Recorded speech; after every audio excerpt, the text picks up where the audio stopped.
মাঠে নেমে বলো মারবে ছয়, বলবে ট্রফি শুধুই আমার, আর কারো নয়। Welcome everyone. কেমন আছো প্রত্যেকে? জলদি কমেন্টস করে জানাও তোমরা প্রত্যেকে কেমন আছো। কথা দিয়েছিলাম তোমাদের সেট 2 নিয়ে হাজির হবো খুব শীঘ্রই, আর আজকে হচ্ছে সেই সুবর্ণ দিন। অভিষেক স্যার স্পেশাল এমসিকিউ সাজেশনের সেট 2 আজকে তোমাদের সামনে আমি তুলে ধরবো। এবং তবে বলে রাখি, আজকের এই সেট অর্থাৎ সেট 2 তোমাদের কাছে হয়তো অতীব ভয়ঙ্কর হতে চলেছে। কেন বললাম? কারণ যারা সারা বছর ঠিক মতো পড়নি তাদের কাছে হয়তো কিছু কিছু প্রশ্ন অনেকটাই কঠিন মনে হতে পারে। এমনটাও মনে হতে পারে এইটা কি আদৌ সিলেবাসের প্রশ্ন। কিন্তু যারা বই পড়েছো বা যারা রেগুলার বেসিসে আমার ক্লাসগুলো করেছো তারা প্রত্যেকেই জানবে প্রত্যেকটা প্রশ্নই কিন্তু ভেরি ইজি এবং প্রত্যেকটা প্রশ্নই তোমাদের নলেজের মধ্যেই। সুতরাং কেউ আমরা নার্ভাস হব না। যদি উত্তর জানা থাকে উত্তর দেওয়ার চেষ্টা করব, আর যদি উত্তর জানা না থাকে তাহলে দুটো মাত্র পন্থা রয়েছে। ভালো করে ঠান্ডা মাথায় প্রশ্নটাকে শুনবো, তারপর চ্যাপ্টারটাকে মনে করার চেষ্টা করব যে কোন চ্যাপ্টারের প্রশ্ন, এবং তারপরেই আমরা উত্তর দেওয়ার চেষ্টা করব। মাথায় ঢুকেছে কি বললাম? তবে জানা অজানা মিলিয়েই কিন্তু আজকের এই সেট 2 ধরে নিতে পারো তোমাদের তৃতীয় সেমিস্টার অর্থাৎ বোর্ডের যে পরীক্ষার প্রশ্নপত্র পেতে চলেছ আর কয়েকদিন পর হাতেই, সেই প্রশ্নপত্র হয়তো এটাই ধরে নিতে পারো। হয়তো এটাই, কারণ এই স্ট্যান্ডার্ড লেভেলেরই তোমাদের কিন্তু প্রশ্ন পরীক্ষাতে হতে চলেছে। একদম 200% শিওর, 200% শিওর। আমি এটা গ্যারেন্টি দিয়ে বলছি। খুব যে সহজ প্রশ্ন হবে সেটাও কিন্তু না, আবার খুব যে কঠিন প্রশ্ন হবে সেটাও কিন্তু নয়। একদম তোমাদের কাছে সহজ কঠিন বোধমূলক মিলিয়ে প্রশ্ন হবে। তো চলো সময় নষ্ট না করে শুরু করছি আজকের আমাদের Abhishek sir special MCQ suggestion set 2। তবে ক্লাস শুরু করার আগে তোমাদের প্রত্যেককে বলবো অবশ্যই লাইক করে দাও এবং তোমার প্রত্যেকটা বন্ধু বান্ধবীদের কাছে শেয়ার করে দাও। আর বিশেষ করে আরও বেশি করে শেয়ার করো, পারলে ফোন কল করে জানিয়ে দাও যে এই মুহূর্তে লাইভ চলছে, এই মুহূর্তে লাইভ চলছে। তারা যেন ইমিডিয়েট জয়েন করে। ইমিডিয়েট জয়েন করে কাদের? যাদের এডুকেশন নিয়ে টেনশন হচ্ছে, যাদের এডুকেশন নিয়ে নার্ভাস হচ্ছে যে কি আসবে পরীক্ষায়, কি লিখব পরীক্ষায়, আর কি বা গোল করব পরীক্ষায়, এই রকম টেনশন যাদের আছে তাদেরকে লিঙ্কটা পাঠিয়ে দাও। আর লিঙ্কটা পাঠিয়ে একটা ফোন কল করে দাও, ভাই তাড়াতাড়ি জয়েন কর, ক্লাস শুরু হয়ে গেছে। তৃতীয় সেমিস্টারের প্রশ্নপত্র স্যার আগেই পেয়ে গেছে এবং আমাদের সামনে তুলে ধরছে। একদম নিশ্চিন্তে থাকো।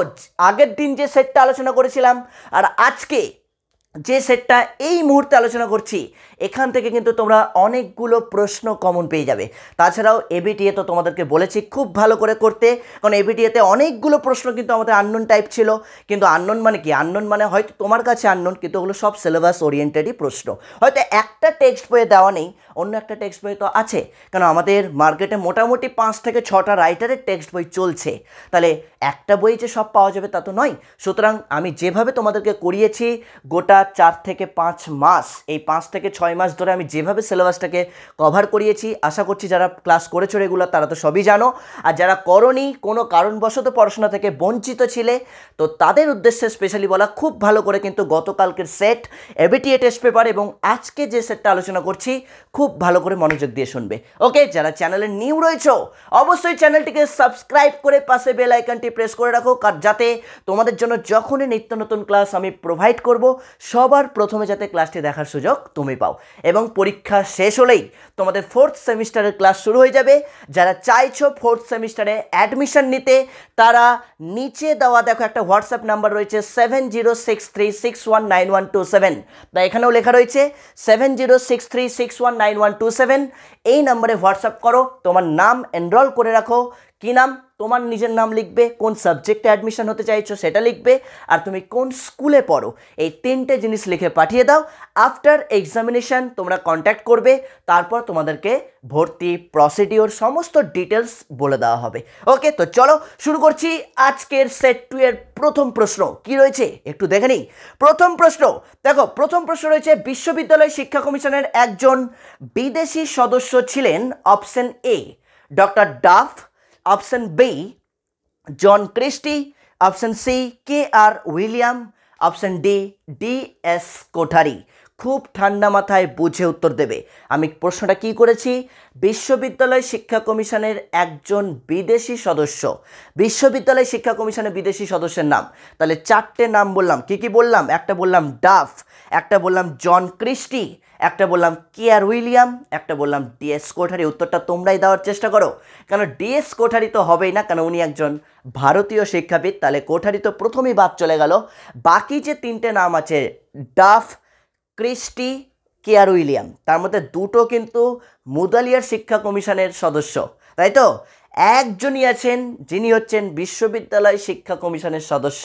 তাহলে মনে রাখার জন্য আমি বলেছিলাম, মনে আছে, টিমড, টিমড টয় হচ্ছি ম আর ড, টি দিয়ে টিগার্ট, ম দিয়ে মর্গ্যান আর ড দিয়ে ডাফ। তাহলে উত্তর আমরা এখানে পেয়ে গেছি। বিশ্ববিদ্যালয় শিক্ষা কমিশনের তিনজন বিদেশি সদস্যের মধ্যে অন্যতম একজন সদস্য ছিলেন কে, ডাফ। তাহলে ডাফ কত নম্বরই ছিল, doctor J F Duff option A তে ছিল। তাহলে উত্তর পেয়ে গেলাম একের এ, একের এ ডাফ। ঠিক আছে, আমি সংক্ষেপে লিখছি একের এ ডাফ। চলো 2 নম্বরটা দেখে নিই।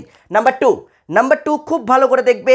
মাধ্যমিক শিক্ষা কমিশনের মতে বিদ্যালয় শিক্ষার কাঠামোটি হবে, মুদালিয়ার শিক্ষা কমিশন বা মাধ্যমিক শিক্ষা কমিশনের মতে বিদ্যালয় শিক্ষার কাঠামো মানে স্কুল এডুকেশনের যে স্ট্রাকচারটা দিয়েছিলেন মুদালিয়ার শিক্ষা কমিশন, সেই স্ট্রাকচারটা কী ছিল আগে খুব ভালো করে জানতে হবে। কত বছরের জন্য স্ট্রাকচারটা ছিল আমরা সবাই জানি, কত বছরের জন্য, উত্তরটা তুমি মনে মনে রাখো।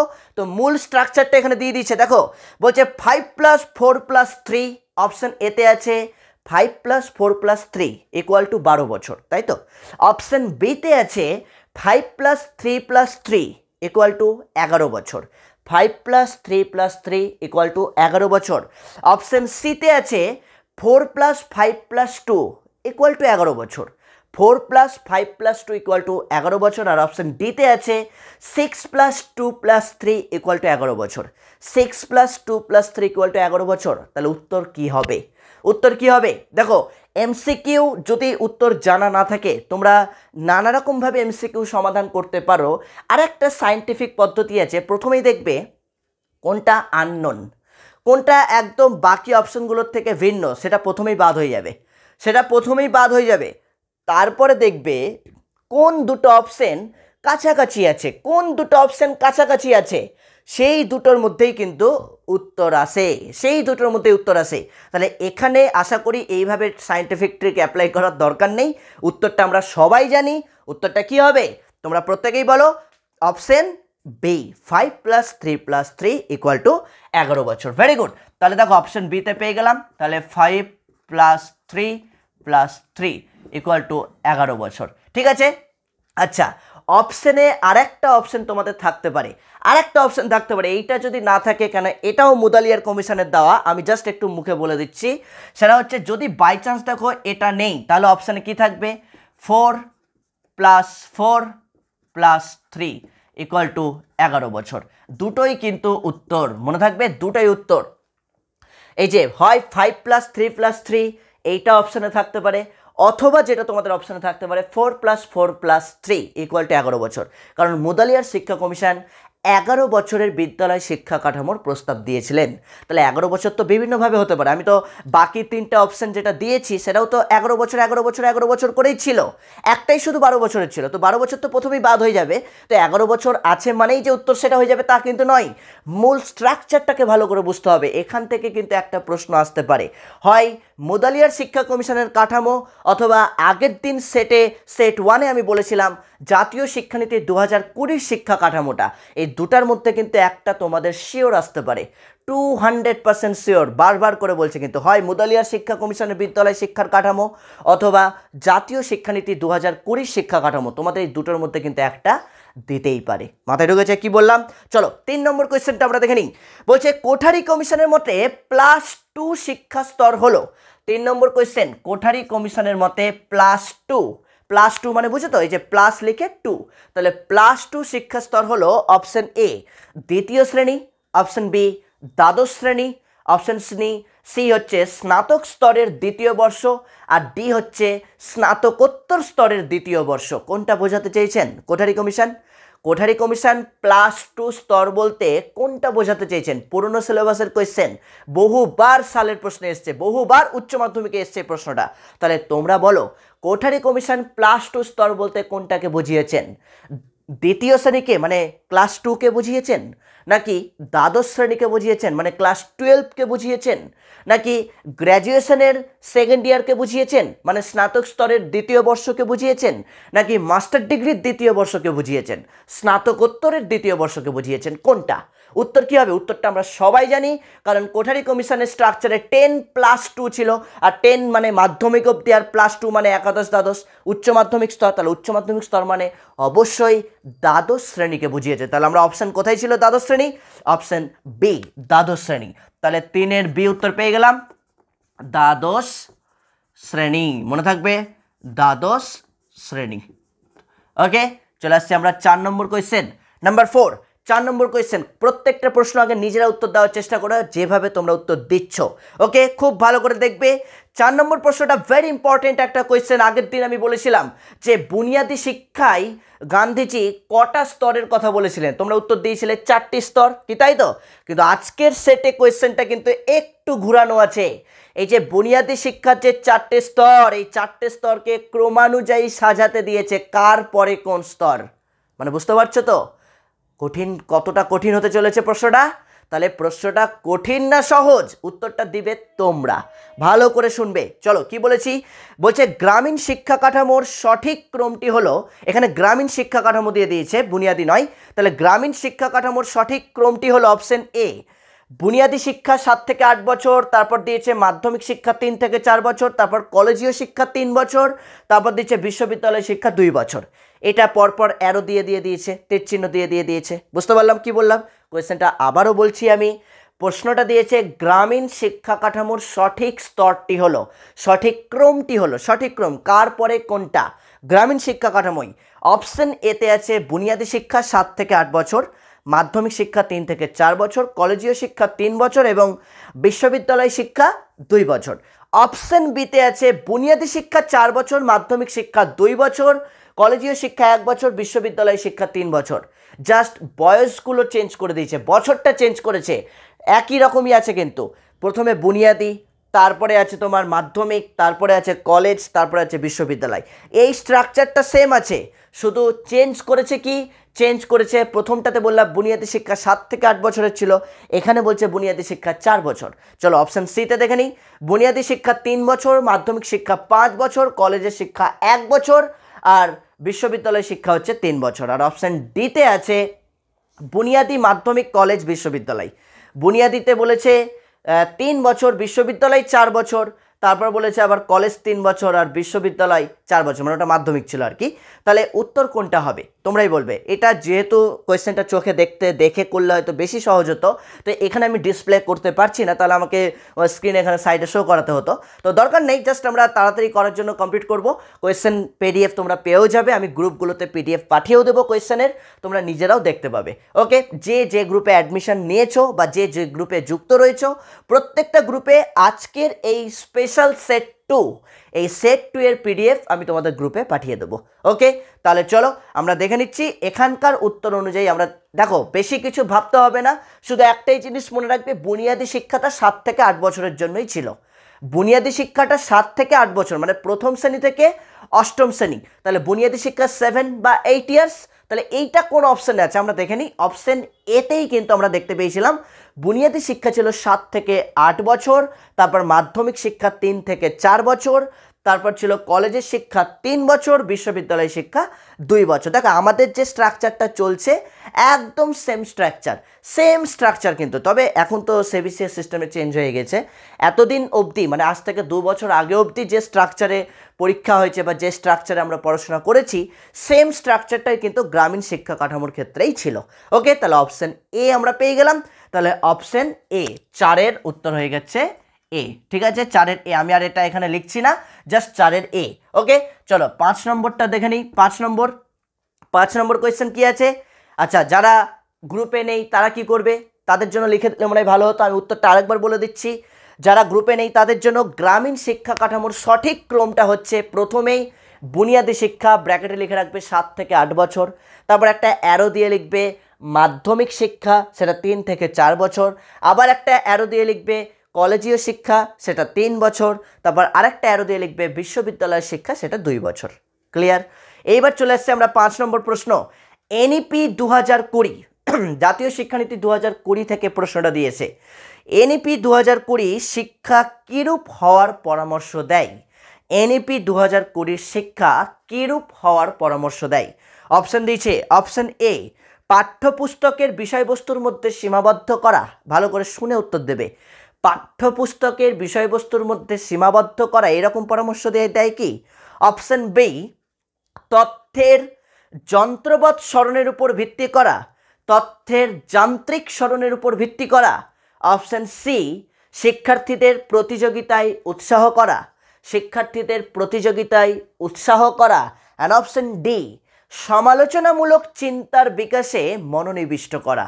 সমালোচনামূলক চিন্তার নিরিখে সমালোচনামূলক চিন্তার বিকাশে মনোনিবেশ করা বা মনোনিবিষ্ট করা।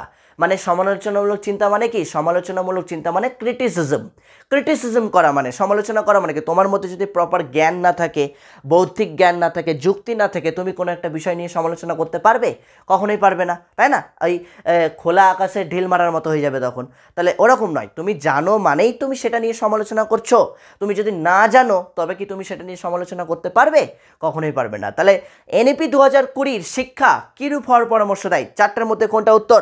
পাঠ্যপুস্তকের বিষয়বস্তুর মধ্যে সীমাবদ্ধ, পাঠ্যপুস্তকের বিষয়বস্তুর মধ্যে সীমাবদ্ধ একবারও এনইপি 2020-তে বলা হয়নি। যারা পড়েছো ভালো করে তারা জানবে। তারপরে বলছে তথ্যের যান্ত্রিক স্মরণের উপর ভিত্তি। না, তথ্যকে শুধু স্মরণ করলেই যে হবে শিক্ষা তা কিন্তু নয়, এটাও বলেনি। আর শিক্ষার্থীদের প্রতিযোগিতায় উৎসাহ করা, না, এটাও একবারও বলেনি। প্রতিযোগিতার কথা, শিক্ষার্থীদের মধ্যে প্রতিযোগিতায় উৎসাহ প্রদান করা, এরকম কিছু বলেনি। তাহলে কি বলেছে? আমরা আগের দিন একটা এরকম টাইপের কোয়েশ্চেন করছিলাম, মনে আছে? যে মুখস্থ বিদ্যা থেকে বৌদ্ধিকের দিকে গুরুত্ব প্রদান। তাহলে মুখস্থ থেকে বৌদ্ধিকে গুরুত্ব দিয়েছিল। তার মানে এখানে কি? বৌদ্ধিকে গুরুত্ব দেওয়া মানেই সমালোচনামূলক চিন্তার মনোনিবেশ করা, সমালোচনামূলক চিন্তায় মনোনিবেশ করা। তাহলে অপশন ডি পেয়ে গেলাম, সমালোচনামূলক চিন্তার বিকাশে মনোনিবিষ্ট রাখা, অর্থাৎ 5-এর ডি হচ্ছে আনসার, সমালোচনামূলক চিন্তা। তাহলে আমি জাস্ট সংক্ষেপে লিখে দিচ্ছি সমালোচনামূলক চিন্তা, সমালোচনামূলক চিন্তা। ঠিক আছে, সমালোচনামূলক চিন্তা। ওকে, চলো 6 নম্বর কোয়েশ্চেনটা আমরা একটু দেখে নিই। 6 নম্বর কোয়েশ্চেনটা কি রয়েছে? নাম্বার 6, এনইপি 2020 চেয়ারম্যান কে ছিলেন? এনইপি 2020 চেয়ারম্যান কে ছিলেন? চেয়ারম্যান জানতে চাইছে। Option A Vasudha Kamath, option A Vasudha Kamath, option B doctor K Kasturirangan, option B doctor K Kasturirangan, option C K J Alphons, K J Alphons, option D Ramshankar Kureel, Ramshankar Kureel. উত্তর কি হবে? না পড়লে কিন্তু উত্তর দেওয়া ইম্পসিবল। এটার উত্তর অত সহজে দেওয়া যাবে না, ওই হল কালেকশন করতে হবে লাস্টে। আর হল কালেকশন করা মানে গ্যারেন্টি ভুল হওয়া, তাই তো? হল কালেকশন মানেই গ্যারেন্টি ভুল, যারা পড়েছো সবাই জানি। তাহলে উত্তর কি হবে? আমি আমার নোটসের মধ্যেও লিখেছিলাম বা আমরা আলোচনাও করেছিলাম, ডক্টর কে কস্তুরীরঙ্গন, কস্তুরীরঙ্গন। তাহলে উত্তর 6-এর বি, ডক্টর কে কস্তুরীরঙ্গন, 6-এর বি।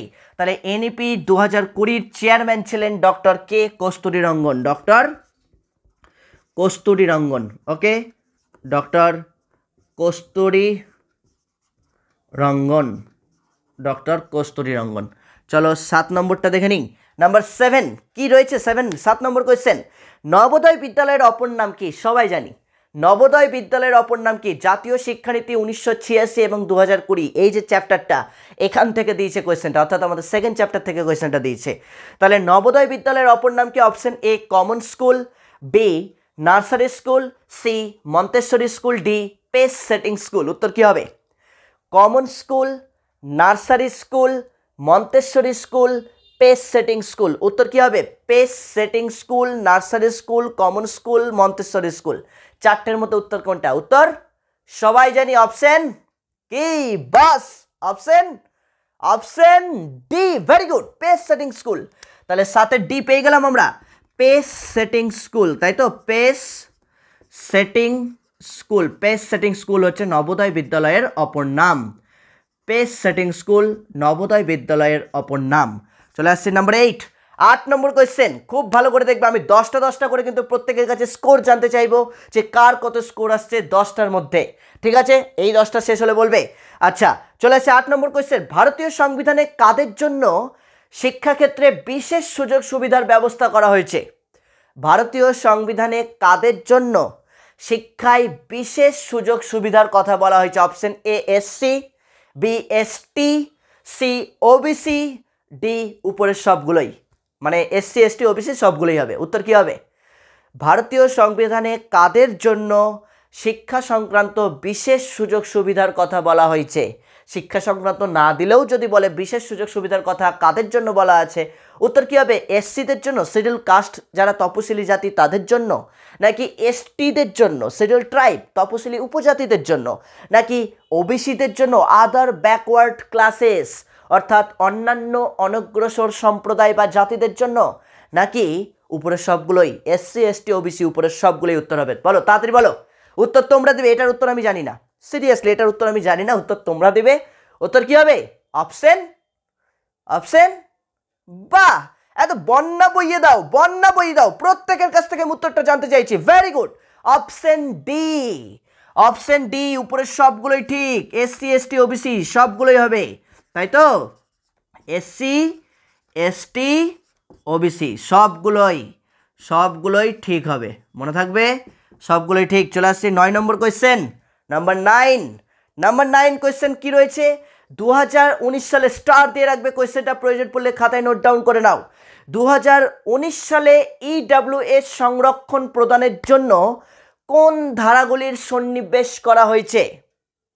তাহলে মানে এই কোয়েশ্চেনের মধ্যে একটা উত্তর আমরা পেয়ে যাচ্ছি। ইডব্লিউএস সংরক্ষণের কথা কত সালে উল্লেখ করা হয়? 2019 সালে।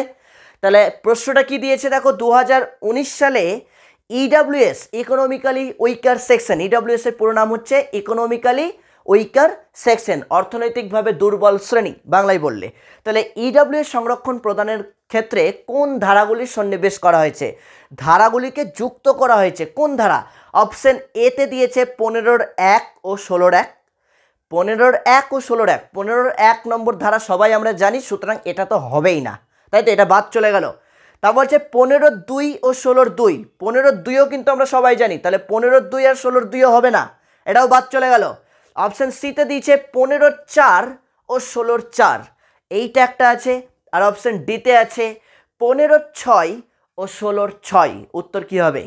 বই খুঁটিয়ে না পড়লে এর উত্তর কিন্তু অসম্ভব। আমার পক্ষেও জানা সম্ভব ছিল না যদি না আমি বই পড়তাম, যদি না আমি বই পড়তাম আমার পক্ষেও কিন্তু এর উত্তর দেওয়া সম্ভব ছিল না। তাহলে ইডব্লিউএস থেকে কিন্তু এই কোয়েশ্চেনটা মোস্ট ইম্পর্টেন্ট একটা কোয়েশ্চেন। তাহলে 15(1) ও 16(1), নাকি 15(2) ও 16(2), নাকি 15(4) ও 16(4), আর নাকি 15(6) ও 16(6)? উত্তর কি হবে? 15(6) ও 16(6), 15(4) ও 16(4), 15(1) ও 16(1), 15(2) ও 16(2). উত্তর কি হবে তোমরাই বলো তাড়াতাড়ি।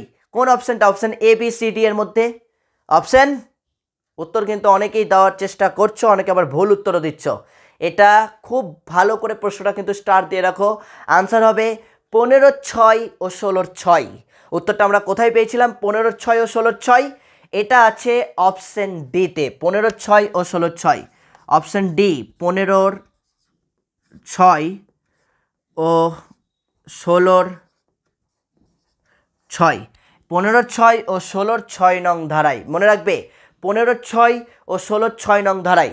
আচ্ছা, কততম সংবিধান সংশোধনীতে উল্লেখ ছিল? এটা আগের দিনই হয়েছিল, আগের দিন বলেছিলাম। কততম সংবিধান সংশোধনী? 103, মনে রাখবে। ইডব্লিউএস কততম সংবিধান সংশোধনীতে? 103তম সংবিধান সংশোধনীতে। কত নম্বর ধারা? 15(6) ও 16(6). কত সালে?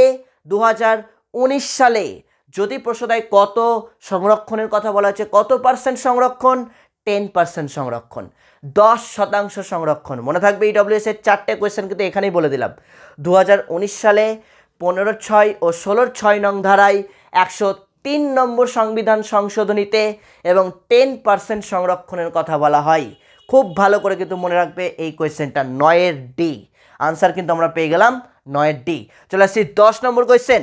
ভারতীয় সংবিধানের শিক্ষায় সমসুযোগকে কোন নামে অভিহিত করা হয়?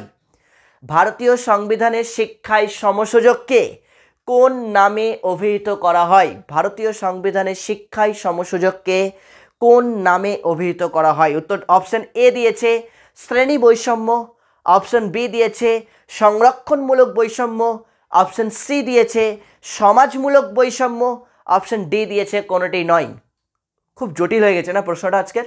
কি জটিল ইচ্ছে করেই করেছি, যাতে যারা একটু বেটার স্টুডেন্ট, যাদের মধ্যে মনে হয় যে আমি সব জানি আর কেউ জানে না, এইরকম একটা বোধ যাদের মধ্যে আসে, তারাও যদি এই উত্তরগুলো দিতে পারে তাহলে সত্যিই সে সব জানে, সত্যিই সে সব জানে।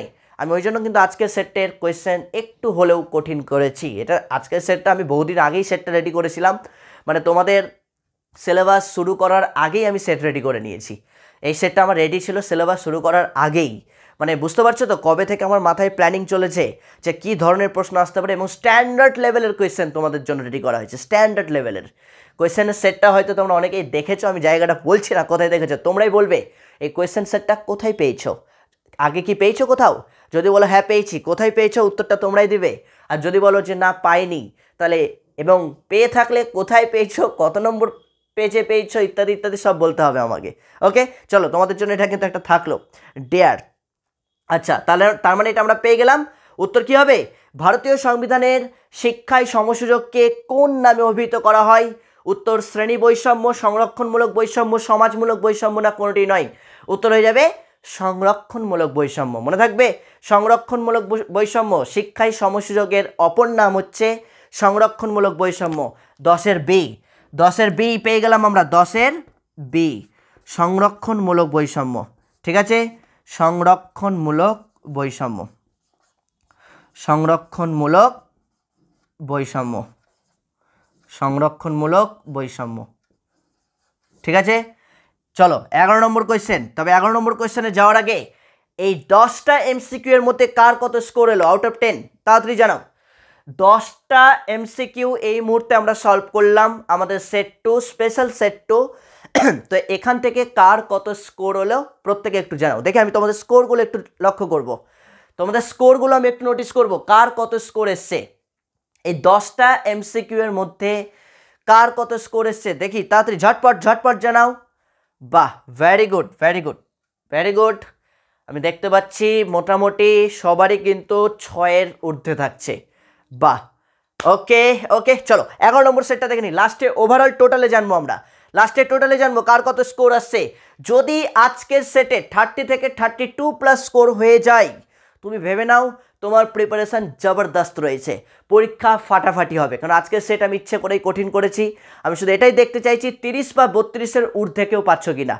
30 বা 32-এর ঊর্ধ্বে যদি আজকের সেটে কেউ পেয়ে যাও, তাহলে 200% গ্যারেন্টি দিয়ে বলছি ফাইনাল উচ্চ মাধ্যমিক থার্ড সেমিস্টারের যে এডুকেশনের প্রশ্নপত্র তোমরা হাতে পেতে চলেছ, সেখানে 35 প্লাস চোখ বন্ধ করে আসবে। যারা একটু পড়াশোনা করেছো 40-এ 40 গ্যারেন্টি আসছে, 40-এ 40 গ্যারেন্টি আসবে। আজকের সেটে যদি 30 থেকে 32-এর উপর পেয়ে যাও, গ্যারেন্টি গ্যারেন্টি আসবে, কেউ আটকাতে পারবে না, কেউ আটকাতে পারবে না তোমাকে। শিওর, তুমি একদম পুরো বাধা ভেঙে বেরিয়ে গেছো, তোমাকে আটকানোর ক্ষমতা আর কারণ নেই। তুমি গ্যারেন্টি ভালো রেজাল্ট করছো, গ্যারেন্টি টপ হচ্ছে এডুকেশনে, শিওর থাকো, এটা আমি গ্যারেন্টি দিয়ে বলছি। ওকে চলো 11 নম্বর কোয়েশ্চেন দেখি। একজন শিক্ষক, একটা ক্ষেত্রভিত্তিক প্রশ্ন দিয়েছে এবার। একজন শিক্ষক বিদ্যালয়ে পাঠদানের সময় ছাত্রদের প্রেরণা প্রদানের উদ্দেশ্যে বলেন। প্রেরণা মানে কি? মোটিভেশন। প্রেরণাকে ইংরেজিতে আমরা কি বলি? মোটিভেশন, তাই তো? তাহলে একজন শিক্ষক বিদ্যালয়ে পাঠদানের সময় ছাত্রদের প্রেরণা দানের উদ্দেশ্যে বলেন, ওঠো জাগো, লক্ষ্যে না পৌঁছানো পর্যন্ত থেমো না। এই উক্তিটি কোন শিক্ষাবিদের? বলতে হবে এই উক্তিটি কোন শিক্ষাবিদের। ক্ষেত্রভিত্তিক প্রশ্ন, অ্যাকচুয়ালি প্রশ্নটা হচ্ছে ওঠো জাগো, লক্ষ্যে না পৌঁছানো পর্যন্ত থেমো না। কে বলেছিলেন এই কথাটা? Option A Rabindranath, B Gandhiji, C Vivekananda, D John Dewey. উত্তর কে হবে? 4 জনের কথাই কিন্তু আমরা আমাদের সিলেবাসে পড়েছি, তাহলে উত্তরটা বলতে হবে A Rabindranath, B Gandhiji, C Vivekananda, D John Dewey. The সঠিক উত্তর অপশন কি option C, very good, Vivekananda, very good. 11 C উত্তর পেয়ে গেলাম আমরা, Vivekananda. 11 C, Vivekananda, Vivekananda, very good, খুব সুন্দর, খুব সুন্দর। চলো 12 নম্বর কোয়েশ্চেনটা আমরা দেখে নিই। দেখো এই কোয়েশ্চেনগুলো কিন্তু ভেরি ইজি, এগুলো সবাই পারবো। ওঠো জাগো লক্ষ্যে না পৌঁছানো পর্যন্ত থেমো না, শিক্ষা হলো অন্তর্নিহিত সত্তার পরিপূর্ণ বিকাশ, এই ধরনের উক্তি, এই ধরনের কোটেশন যদি থাকে উত্তর কিন্তু বিবেকানন্দ হবে। তাই তো আমরা সবাই জানি, এগুলো সবাই জানি। তাহলে পরের নম্বর চলে আসি 12 নম্বর। আচ্ছা 12 নম্বরে একটা ডান দিক বাম দিক স্তম্ভ মিলানো দিয়েছে। বাম স্তম্ভে দিয়েছে ব্রহ্মচর্যাশ্রম, শ্রীনিকেতন, শিক্ষাসত্র, বিশ্বভারতী। চলো আমরা একটু লিখছি, দেখি পারো কিনা। এখানে দিয়েছে ব্রহ্মচর্যাশ্রম, ব্রহ্মচর্যাশ্রম, তাই তো ব্রহ্মচর্যাশ্রম। তারপর দিয়েছে হচ্ছে শ্রীনিকেতন, শ্রীনিকেতন, দেখি তোমরা বলবে এটা, শ্রীনিকেতন। তারপরে দিয়েছে শিক্ষাসত্র, শিক্ষাসত্র। তারপরে দিয়েছে হচ্ছে বিশ্বভারতী, বিশ্বভারতী। তাহলে উত্তর কি হবে? প্রত্যেকটা সাল জানতে চেয়েছে। আচ্ছা ব্রহ্মচর্যাশ্রমের সাল কত হবে? 1921, 1901, 1922 না 1924? 1921, 1901, 1922 না 1924? তাড়াতাড়ি বলতে হবে।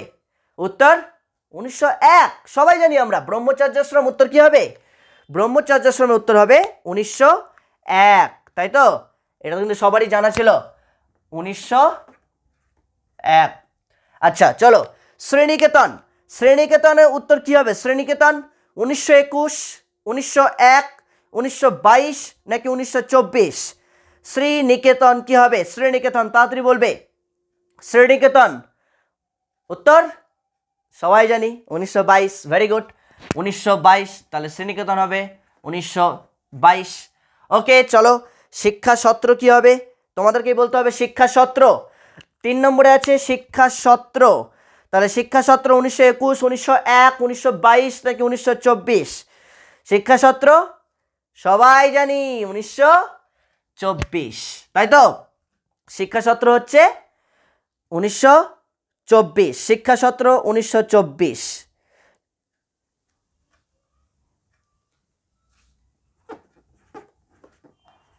এবার চলে আসছি বিশ্বভারতী। তাহলে বিশ্বভারতী কে বেঁচে রইল? 1921, 1901, 1922, 1924। তাহলে বিশ্বভারতী হচ্ছে 1921, সবাই পেয়ে গেলাম 1921। তাহলে এইটা আমি উত্তরটা বলে দিলাম। এই 4টের মধ্যে কিন্তু একটা তোমাদের শিওর থাকছে, আগেই বলে দিলাম। এই 4টে আমি এখানে ম্যাচিং করে করতে দিয়েছি যাতে একসাথে এক জায়গায় তোমরা সালগুলো পেয়ে যাও। একসাথে এক জায়গায় রবীন্দ্রনাথের এই যে 4টে পার্ট, ব্রহ্মচর্যাশ্রম, শ্রীনিকেতন, শিক্ষাসত্র, বিশ্বভারতী, এই 4টে পার্ট যেন 4টে সাল এক জায়গায় তোমরা পেয়ে যাও। ওই জন্যই তোমাদেরকে কিন্তু এক জায়গায় আমি ডান দিক বাম দিক ম্যাচিং করে দিয়েছি। তোমাদের ফাইনাল পরীক্ষায় ম্যাচিং নাও থাকতে পারে, তোমাদের ডাইরেক্ট একটা প্রশ্ন আসতে পারে যে শিক্ষাসত্র কবে প্রতিষ্ঠা করেছিলেন, বিশ্বভারতী কবে প্রতিষ্ঠা হয়, বা ব্রহ্মচর্যাশ্রম কবে প্রতিষ্ঠা হয়, এইভাবে একটা সাল দিয়ে দিতে পারে। তাহলে যে কোনো একটা তোমাদের কিন্তু শিওর থাকছে। আর যদি কপাল ভালো থাকে, কপালের নাম গোপাল, কপাল যদি ভালো থাকে তাহলে হয়তো এটাই পেয়ে গেলে, ম্যাচিংটাই চলে আসলো, ম্যাচিংটাই ডাইরেক্ট হুবহু ম্যাচিং তোমাকে তুলে দিয়ে দিল। তাহলে এটা ম্যাচিং করলে আমরা এখানে যেটা উত্তরটা পাচ্ছি অপশন বি। অপশন বি, 1-এর বি, 2-এর সি, 3-এর ডি, 4-এর এ। 1-এর বি, 2-এর সি, 3-এর ডি, 4-এর এ। এটার উত্তর পাচ্ছি কিন্তু আমরা অপশন বি, 1-এর বি, 2-এর সি, 3-এর ডি, 4-এর এ। তাহলে এটা তোমরা দেখবে বইয়ের মধ্যে আছে, ঠিক আছে? এটা তোমরা দেখে নেবে। তাহলে এটা আমরা পেয়ে গেলাম অপশন বি। চলো আমরা মিটিয়ে দিচ্ছি, সবাই আশা করছি লিখে নিয়েছো, আশা করছি সবাই লিখে নিয়েছো, তাই তো? প্রত্যেকে লিখে নেবে কিন্তু। চলো আমরা এবার পরেরটা দেখি, পরের নাম্বারটা কি রয়েছে। পরের নাম্বারটাও কিন্তু ভেরি ইজি একটা প্রশ্ন রয়েছে, 13 নম্বর কোয়েশ্চেন। 13 নম্বর কোয়েশ্চেনটাও কিন্তু আমরা একটু নোটিস করব। 13 নম্বর কোয়েশ্চেন কি রয়েছে? 13 নম্বর কোয়েশ্চেন, 13 নম্বর কোয়েশ্চেন রয়েছে যে রবীন্দ্রনাথ পরীক্ষামূলক খামার এবং গবেষণা কেন্দ্র কোথায় গড়ে তুলেছিলেন? রবীন্দ্রনাথ পরীক্ষামূলক খামার এবং গবেষণা কেন্দ্র কোথায় গড়ে তুলেছিলেন? অপশন এ শ্রীনিকেতনে, বি রবীন্দ্র ভারতীতে, সি ব্রহ্মচর্যাশ্রমে, ডি শিক্ষাসত্রে। রবীন্দ্র ভারতী বলে কিছু আছে? বিশ্বভারতী আছে তো, তাই না? তার উত্তরটা বলতে হবে শ্রীনিকেতন, রবীন্দ্র ভারতী, ব্রহ্মচর্যাশ্রম নাকি শিক্ষাসত্র। উত্তর কোনটা? রবীন্দ্রনাথ পরীক্ষামূলক খামার এবং গবেষণা কেন্দ্র কোথায় গড়ে তুলেছিলেন? রবীন্দ্রনাথ পরীক্ষামূলক খামার এবং গবেষণা কেন্দ্র কোথায় গড়ে তুলেছিলেন? তাহলে কোথায়? শ্রীনিকেতনে নাকি ব্রহ্মচর্যাশ্রমে নাকি তোমার শিক্ষাসত্রে নাকি রবীন্দ্র ভারতীতে? উত্তর শ্রীনিকেতনে, সবাই জানি। তাহলে অপশন এ পেয়ে গেলাম আমরা 13 এ, তাই তো? 13 এ শ্রীনিকেতনে, মনে থাকবে শ্রীনিকেতনে, শ্রীনিকেতনে। তাহলে রবীন্দ্রনাথ পরীক্ষামূলক খামার এবং গবেষণা কেন্দ্র গড়ে তুলেছিলেন শ্রীনিকেতনে।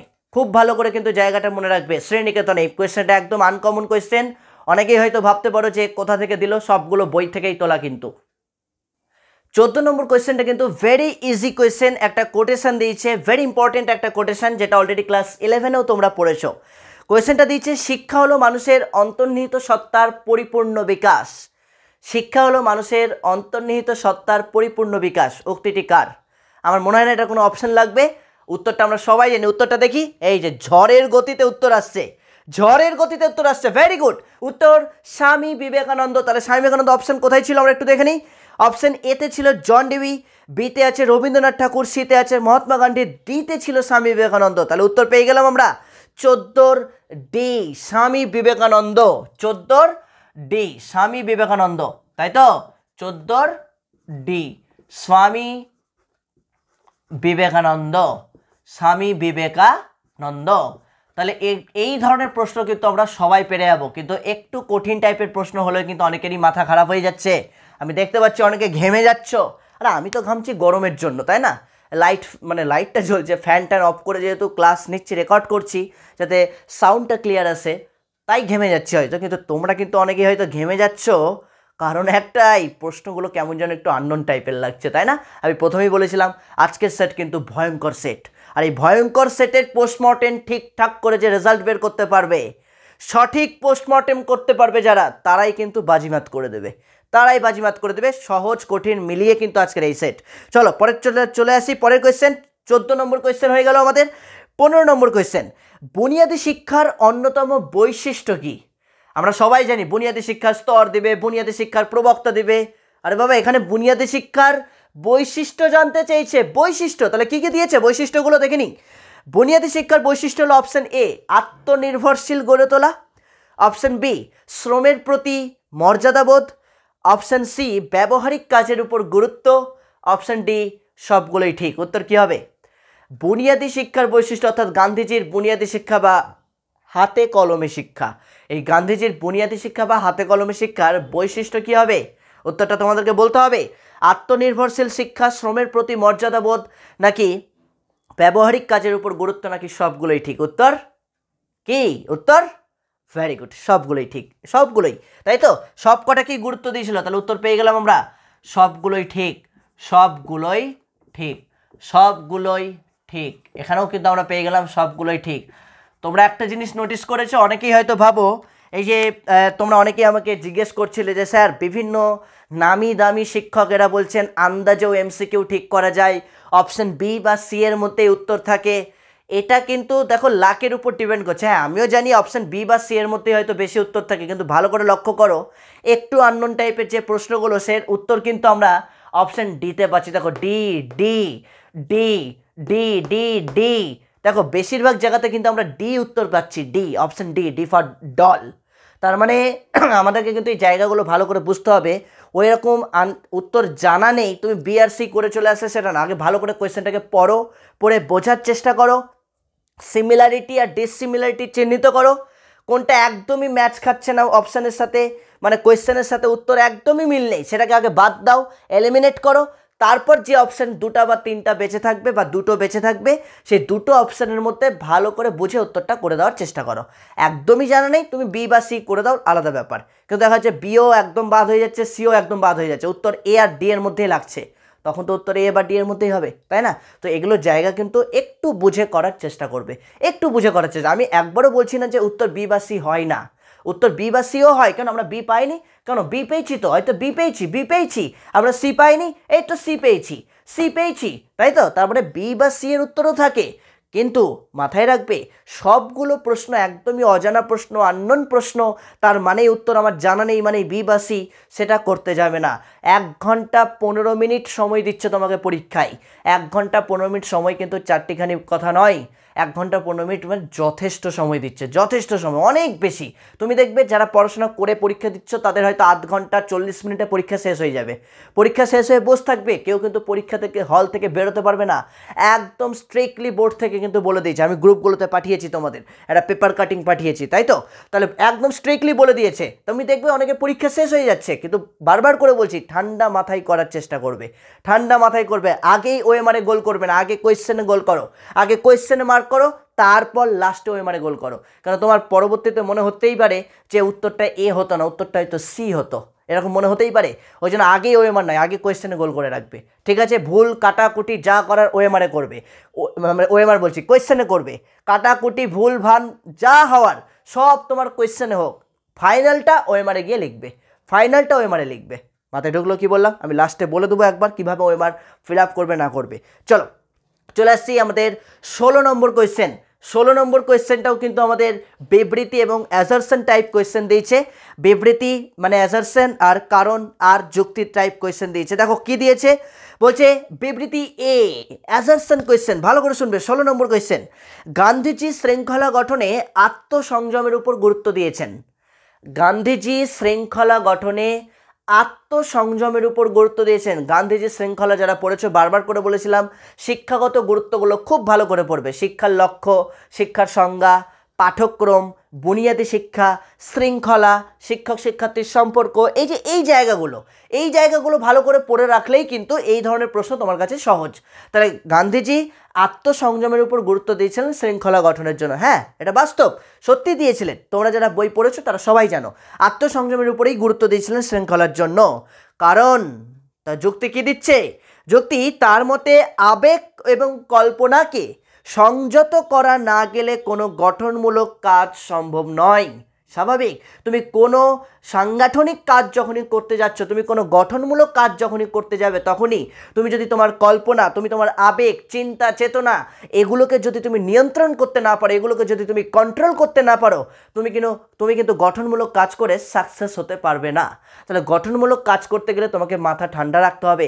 তোমার চিন্তা, চেতনা, কল্পনা, আবেগ, অনুভূতি, ইমোশনকে কন্ট্রোল করতে হবে, আর তার জন্য আত্মসংযম করাটাও প্রয়োজন। ডিসিপ্লিন ওরিয়েন্টেডের জন্য তোমার আত্মসংযমটাও কিন্তু খুবই গুরুত্বপূর্ণ বিষয়। তাহলে গান্ধীজি আত্মসংযমের উপর গুরুত্ব দিয়েছিলেন, এটাও ঠিক কথা। এবং তার কারণ বলছেন, কারণ যে কোনো সাংগঠনিক কাজ করতে গেলে ব্যক্তির আবেগ এবং কল্পনাকে সংযত করা প্রয়োজন, নিয়ন্ত্রণ করা প্রয়োজন। তাহলে এটাও ঠিক। তাহলে এ এবং আর দুটোই ঠিক আছে দেখতে পাচ্ছি, এবং এর সঠিক ব্যাখ্যা কিন্তু আর দেওয়া আছে, বা আর যে নামক যুক্তিটা দেওয়া আছে তার ব্যাখ্যা এও কিন্তু সঠিক। তাহলে এ ও আর উভয় সঠিক, এবং আর হলো এর সঠিক ব্যাখ্যা। তাহলে অপশান এ আমরা পেয়ে যাচ্ছি। অপশান এতেই কিন্তু এটা ছিল, এ ও আর দুটোই সঠিক এবং আর হলো এর সঠিক ব্যাখ্যা। অপশান বিতে ছিল এ ও আর দুটোই সঠিক, কিন্তু আর এর সঠিক ব্যাখ্যা নয় বলেছিল। তো এটা তো হবেই না, আমরা সঠিক ব্যাখ্যাটাই দেখতে পাচ্ছি। আর সিতে বলেছিল এ ঠিক আর ভুল, আর ডিতে বলেছিল এ ভুল আর ঠিক। তাহলে পরপর তিনটাই বাদ, আমার option A is the right answer. A এবং আর উভয় সঠিক, এ হলো আর এর সঠিক ব্যাখ্যা। বুঝতে পারলে কি বললাম? তাহলে অপশান এ 16 উত্তর পেয়ে গেলাম আমরা, 16 এ। ওকে, 16 এ আমি আর লিখছি না, 16 এ। চলো 17 নম্বরটা দেখে নিই একটু। 17 নম্বর কোয়েশ্চেন কি রয়েছে? নেতিবাচক শিক্ষার কথা প্রথম কে উল্লেখ করেন? আগের সেটাও ছিল। নেগেটিভ এডুকেশনের কথা কে উল্লেখ করেছিলেন? নেতিবাচক শিক্ষার কথা প্রথম কে উল্লেখ করেন? বলো, সবাই জানি, উত্তর দেবো না আমি, অপশন দেবো না। উত্তর রুশো। তাহলে রুশো কোন অপশনে আছে? অপশন বিতে ছিল রুশো, অপশন বিতে আছে। তাহলে 17 বি পেয়ে গেলাম আমরা, রুশো। 17 B Rousseau. 18 নম্বর কোয়েশ্চেন, 18 নম্বর কোয়েশ্চেন কি দিয়েছে? রুশো তার ড্যাশ বইয়ে প্রকৃতিকেন্দ্রিক শিক্ষার ব্যাখ্যা করেছেন। রুশো তার ড্যাশ বইতে প্রকৃতি কেন্দ্রিক শিক্ষার কথা উল্লেখ করেছেন কোন বইয়ে? Nature and education, Emile, educational science নাকি ফিলোসফি অ্যান্ড এডুকেশন? কোনটা রুশোর লেখা বই? সবাই আমরা জানি রুশোর লেখা গ্রন্থ কোনটা? নেচার অ্যান্ড এডুকেশন নাকি এমিল নাকি এডুকেশনাল সায়েন্স নাকি ফিলোসফি অ্যান্ড এডুকেশন? কোন বইয়ে প্রকৃতি কেন্দ্রিক শিক্ষার কথা উল্লেখ করেছেন? যারা বই পড়বে না তারা হয়তো নেচার অ্যান্ড এডুকেশন করে চলে আসবে, কারণ নেচার মানে প্রকৃতি। অনেকেই ভাববে হয়তো নেচার মানে প্রকৃতি, তো আমরা এইটাই হবে উত্তর, এরকমটা ভাববে, কিন্তু না, হয়ে যাবে ভুল। লড়কি বিউটিফুল, হ্যাঁ বিউটিফুল তো লড়কি বিউটিফুল আছেই, তোমার কোয়েশ্চেনটাকেও তো বিউটিফুল করতে হবে না। তুমি কিন্তু ওই রকম ট্রিক্স কাজে লাগালে ব্যাস ঘেটে পুরো মায়ের ভোগে চলে যাবে, পুরো মায়ের ভোগে চলে যাবে, কি তাই তো? তাহলে উত্তর কি হবে? উত্তর রুশোর লেখা গ্রন্থ হচ্ছে এখানে এমিল, এমিল গ্রন্থ। তাহলে EMILE, এমিল। তাহলে এমিলটা কোথায় পেলাম আমরা? অপশন বিতে আছে, 18 বি এমিল, এমিল গ্রন্থে। ঠিক আছে, চলো 19 নম্বর কোয়েশ্চেনটা আমরা একটু লক্ষ্য করি। 19 নম্বর question, school is a simplified, purified and better balanced society. উক্তিটি কার? ক্লাস 11-এ থাকতেই পড়েছিলাম আমরা, বলো। School is a simplified, purified and better balanced society. উক্তিটি কার? আমি কোনো অপশন দেবো না, কেন এগুলো বহুবার আলোচনা হয়েছে, ক্লাসে আলোচনা হয়েছে। ক্লাস 11 থেকে যারা আমার কাছে রয়েছে তারা তো এগুলো পারবে, এগুলো এমনিই পারবে। উত্তর school is a simplified, purified and better balanced society. উক্তিটি জন ডেভির। তাহলে অপশন জন ডেভি কোথায় ছিল? অপশন এতেই আছে জন ডেভি। তাহলে 19-এর এ জন ডেভি, 19-এর এ পেয়ে গেলাম আমরা, জন ডেভি। চলো 20 নম্বর কোয়েশ্চেন, 20 নম্বর কোয়েশ্চেনটা আমরা একটু নোটিস করি।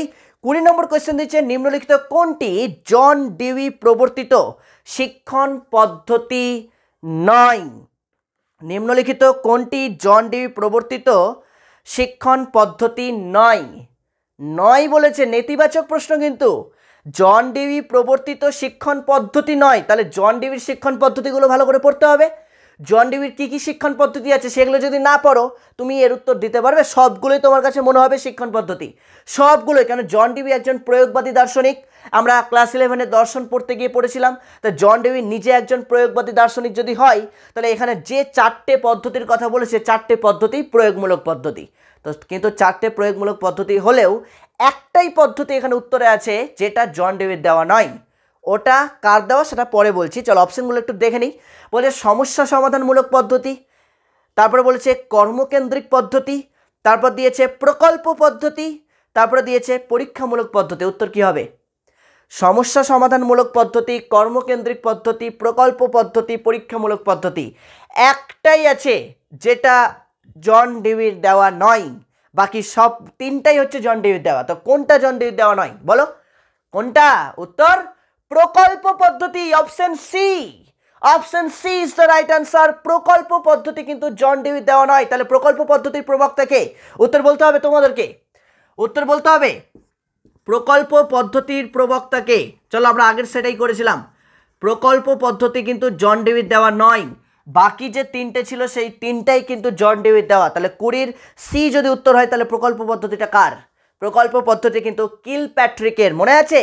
প্রকল্প পদ্ধতি হচ্ছে কিলপ্যাট্রিক। ভেরি গুড, এই তো তুই একজন উত্তর দিয়েছো, ভেরি গুড। প্রকল্প পদ্ধতি কিলপ্যাট্রিকের, খুব ভালো করে মনে রাখবে এটা, বারবার করে বলছি, এত জোরে বলছি মানেই কিন্তু খুব জোর দিয়ে কোয়েশ্চেনগুলোকে আমি বলে দিচ্ছি, এগুলোই কিন্তু পরীক্ষাতে আসার চান্স রয়েছে। দেখো এইভাবেও আসতে পারে, আবার আমি যেভাবে লাস্টে বললাম কার পদ্ধতি, প্রকল্প পদ্ধতিটা কার, কিলপ্যাট্রিক, সেটাও দিতে পারে, কারণ আগের সেটে আমরা কিলপ্যাট্রিক পড়েছিলাম, আগের সেট বা অন্য কোনো একটা জায়গা আলোচনা করতে গিয়ে। চলে আসছি আমরা 21 নম্বর কোয়েশ্চেন, 21। 21 নম্বর কোয়েশ্চেন কিন্তু ভেরি ইজি কোয়েশ্চেন। 21 নম্বর কোয়েশ্চেনটাও তোমাদেরকেই বলতে হবে। বলছে ভিন্ন ধরনের সক্ষমতা হলো, ভিন্ন ধরনের সক্ষমতা হলো বা ভিন্ন ধরনের সক্ষমতা বলতে বোঝায় ড্যাশ, একটা শূন্যস্থান দিয়ে দিয়েছে, নিয়ে অপশন এতে দিয়েছে শারীরিক অক্ষমতাকে, অপশন বি দিয়েছে মানসিক অক্ষমতাকে, অপশন সি দিয়েছে সামাজিক অক্ষমতাকে, অপশন ডি দিয়েছে সবগুলোই। উত্তর কী হবে? ভিন্ন ধরনের সক্ষমতা। ভিন্ন ধরনের সক্ষমতা বলতে কি বোঝায়? শারীরিক অক্ষমতাকে, মানসিক অক্ষমতাকে, সামাজিক অক্ষমতাকে, নাকি সবগুলোই? উত্তর সবাই জানি, উত্তর ডি, সবগুলোই হবে, তাই তো? সবগুলোই হবে, শারীরিক, সামাজিক, মানসিক, সবগুলো হবে। চলে আসছি 22 নম্বর কোয়েশ্চেন 22। 22 নম্বর কোয়েশ্চেনটা কী রয়েছে বলছে ব্যতিক্রমী এবং ভিন্ন সক্ষমতা সম্পন্ন শিশু বলতে বোঝায়। ব্যতিক্রমী এবং ভিন্ন সক্ষমতা সম্পন্ন শিশু বলতে বোঝায় অপশন এ ব্যতিক্রমী শিশুর অর্থকে। ব্যতিক্রমী শিশুর অর্থ নেতিবাচক, অপশন এ দিয়েছে। বিতে দিয়েছে ভিন্ন সক্ষমতা সম্পন্ন শিশুর অর্থ ইতিবাচক, অপশন সি দিয়েছে উভয়ই একই, অপশন ডি দিয়েছে উভয়ই ভিন্ন। মানে প্রশ্নটাকে একটু কঠিন করে দেওয়া হয়েছে, যেটা আমরা এতদিন সবাই করে এসেছি যে ব্যতিক্রমী শিশু এবং ভিন্ন সক্ষমতাধর্মী শিশু, ব্যতিক্রমী শিশু এবং ভিন্ন সক্ষমতাধর্মী শিশু দুটো কি সেম কনসেপ্ট না দুটো আলাদা জিনিস? তো দেখো ভালো করে অপশানগুলো শুনবে। অপশান এতে দিয়েছে ব্যতিক্রমী শিশুর অর্থ নেতিবাচক। ব্যতিক্রমী মানে নেতিবাচক শিশুদের কথা বলছে, পিছিয়ে পড়া বা সাধারণ শিশুদের থেকে ভিন্ন, পিছিয়ে পড়া শিক্ষার্থী এদের কথা বলছে। ভিন্ন সক্ষমতা শিশুর অর্থ ইতিবাচক। ভিন্ন সক্ষমতা মানে সাধারণ শিশুর থেকেও একটু হাইলি মেরিটোরিয়াস, মেধাবী, সেটাও বোঝাতে পারে। তাহলে এইটা নাকি বলছে উভয়ই একই? উভয়ই একই কথা বলছে, আর উভয়ই ভিন্ন। উত্তর কী হবে বলো? কোনটা? ব্যতিক্রমী আর ভিন্ন সক্ষমতা শিশুর মূল কনসেপ্ট কোনটা? অপশন এ নাকি বি নাকি সি নাকি ডি? ব্যতিক্রমী শিশুর অর্থ নেতিবাচক নাকি ভিন্ন সক্ষমতা শিশুর অর্থ ইতিবাচক নাকি দুটোই একই? অপশন সিতে আছে দুটোই একই, উভয় একই, আর ডিতে আছে উভয় ভিন্ন। উত্তর ভেরি গুড, অপশন সি উভয় একই। অপশন সি উভয় একই, তাই তো? ব্যতিক্রমী শিশু বলুক আর ভিন্ন সক্ষমতা শিশু বলুক, দুটোর কনসেপ্টই কিন্তু একই। মনে থাকবে, ব্যতিক্রমী আর ভিন্ন সক্ষমতা সম্পন্ন শিশু দুজনের দুটো বিষয়েরই কনসেপ্ট কিন্তু সেম। চলে আসছে 23 নম্বর কোয়েশ্চেন। আর একটা বিবৃতি দেওয়া আছে, অ্যাজারশন এবং কারণ, অ্যাজারশন এবং রিজন, যুক্তি। চলো 23 নম্বরটা ভালো করে বুঝে করবে। না, অ্যাজারশন রিজন দেয়নি, এটা সত্য মিথ্যা দিয়েছে, সত্য মিথ্যা দেওয়া আছে। ভালো করে শুনে উত্তর দেবে। সত্য মিথ্যা দুটা বিবৃতি দিয়েছে এবং দুটো বিবৃতির মধ্যে সম্পর্ক নির্ণয় করতে দিয়েছে। সত্য মিথ্যাও এখানে ইনক্লুড হয়ে আছে, মানে সম্পর্ক নির্ণয় করতে দিয়েছে। বিবৃতি 1, বিবৃতি 1-এ কী বলেছে? দৃষ্টিহীন শিশুরা সাধারণ শিক্ষার্থীদের সঙ্গে একই সঙ্গে শিক্ষা গ্রহণ করতে অক্ষম। অক্ষম মানে কি? পারে না। আই রিপিট ওয়ান্স এগেন, বিবৃতি 1-এ বলছে দৃষ্টিহীন শিশুরা, যারা চোখে দেখতে পায় না, তারা সাধারণ শিশুদের সঙ্গে, মানে তোমার বা আমার মতো শিশুদের সঙ্গে, আমি তো শিশু নই, তুমিও শিশু নও, তাই তো? মানে তোমার বা আমাদের সঙ্গে দৃষ্টিহীন শিশুরা একই সাথে শিক্ষা গ্রহণ করতে অক্ষম, মানে একসাথে শিক্ষা গ্রহণ করতে তারা পারে না। এটা কি ঠিক না ভুল? অবভিয়াসলি এটা ঠিকই আছে। তাহলে আমরা ঠিক ভুল পরে চিহ্নিত করছি, জাস্ট পাশে একটা রাইট দিয়ে রাখো। সত্যিই অক্ষম, তারা পারে না, একসাথে পারবে না। তুমি চোখে দেখে বইটা পড়তে পারছো, একটা দৃষ্টিহীন শিশু সে কি পারবে? সে তো পারবে না। আর বিবৃতি 2-তে দিচ্ছে, বলছে দৃষ্টিহীনদের জন্য ব্রেল পদ্ধতি চালু হয় 1829 খ্রিস্টাব্দে। ঠিকই আছে, লুইস ব্রেল 1829-এ দৃষ্টিহীনদের জন্য ব্রেল পদ্ধতি চালু করেছিলেন, তাই তো? ঠিকই আছে এখন পর্যন্ত।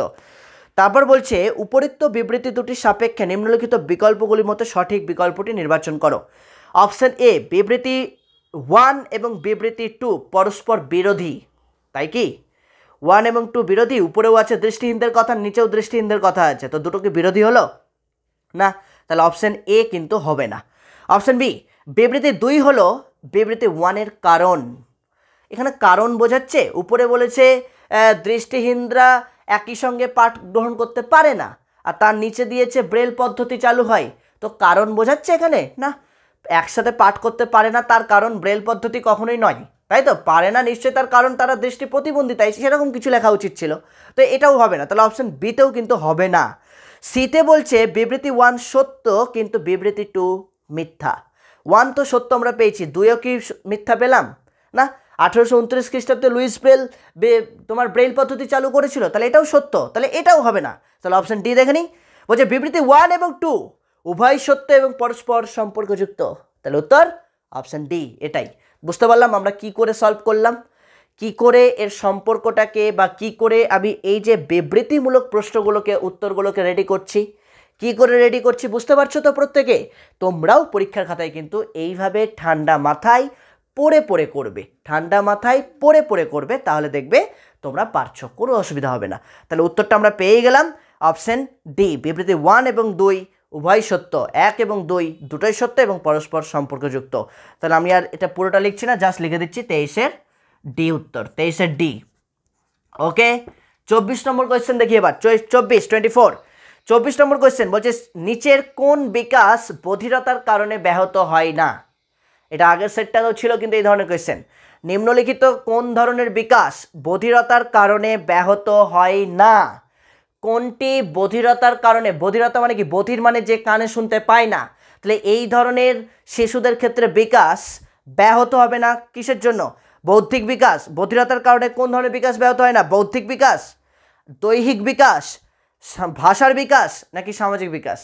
কানে শুনতে না পেলে তার প্রভাব পড়বে না, বৌদ্ধিক বিকাশে 100% পড়বে। বৌদ্ধিক বিকাশে 100% পড়বে, কেন? সে কানে শুনতে পারছে না মানে কি, জ্ঞান অর্জন করতে পারছে না, আর জ্ঞান অর্জন করতে পারছে না মানে তার বৌদ্ধিক বিকাশ হচ্ছে না। তাহলে বৌদ্ধিক বিকাশে কিন্তু 100% প্রভাব পড়ছে, তাহলে বৌদ্ধিক বিকাশ উত্তর হবে না। তারপর বলছে ভাষার বিকাশ, কানে শুনতে না পেলে তো তার মুখ দিয়ে কথাও বেরাবে না, তাহলে ভাষার বিকাশও হবে না উত্তর। তারপরে বলেছে সামাজিক বিকাশ, সমাজে চলতে ফিরতে অভিযোজন করতে গেলে তার কান সতেজ থাকা প্রয়োজন, বধির হলে তো তাকে চলবে না, তাই তো, তবেই না সমাজের সাথে যে কোনো পরিবেশ পরিস্থিতির সাথে মানিয়ে নিতে পারবে। তাহলে এটা উত্তর হবে না, এখানেও প্রভাব পড়ছে। তাহলে প্রভাব পড়ছে না কোথায়? দৈহিক বিকাশে। তার এই যে দেহর বডিটা যে আস্তে আস্তে আস্তে আস্তে বেড়ে উঠছে, এটার সাথে কানে শুনতে পাওয়া বা না পাওয়ার কোনো সম্পর্ক নেই। তাহলে উত্তর ব্যাহত হয় না বলেছিল, তার জন্য উত্তর আমরা পেয়ে গেলাম অপশন বি, দৈহিক বিকাশ, তাই তো।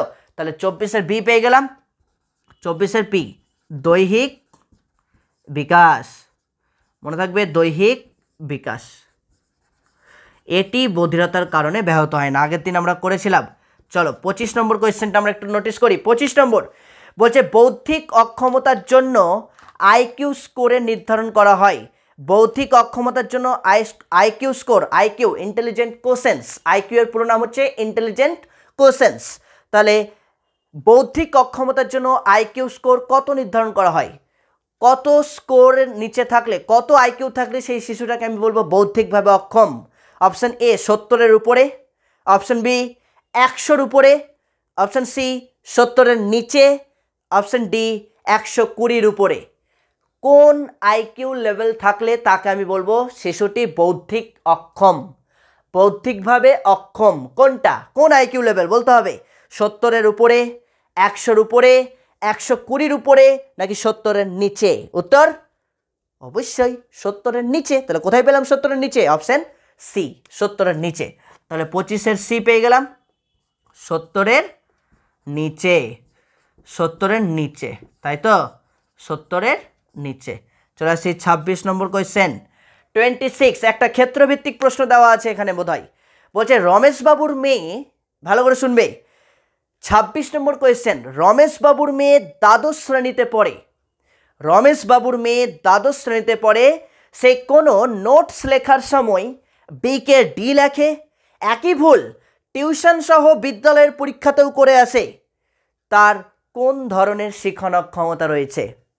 এখানে কারোর বাবার নাম যদি রমেশ হয়ে থাকে ভাই আমি ক্ষমা প্রার্থী, আমি কিন্তু জাস্ট একটা লিখেছি এখানে রমেশবাবুর মেয়ে বলছি মানে তোমার হ্যালো বোনেরা ভাইয়েরা সবাইকেই বলছি, বাবার নাম যদি রমেশ হয়ে থাকে আমি কিন্তু ক্ষমা প্রার্থী তার জন্য, কারণ এটা ইচ্ছাকৃতভাবে লেখা হয়নি, জাস্ট আমি একটা নাম মেনশন করেছি, এটা কাকতালীয়ভাবে মিলে যেতেও পারে বা তোমার সাথেও মিলে যেতে পারে, তোমারও হয়তো এই ভুলটাই হয় আর তোমার বাবার নামও রমেশ, হতেই তো পারে, হবে বলছি না, হতেই তো পারে না।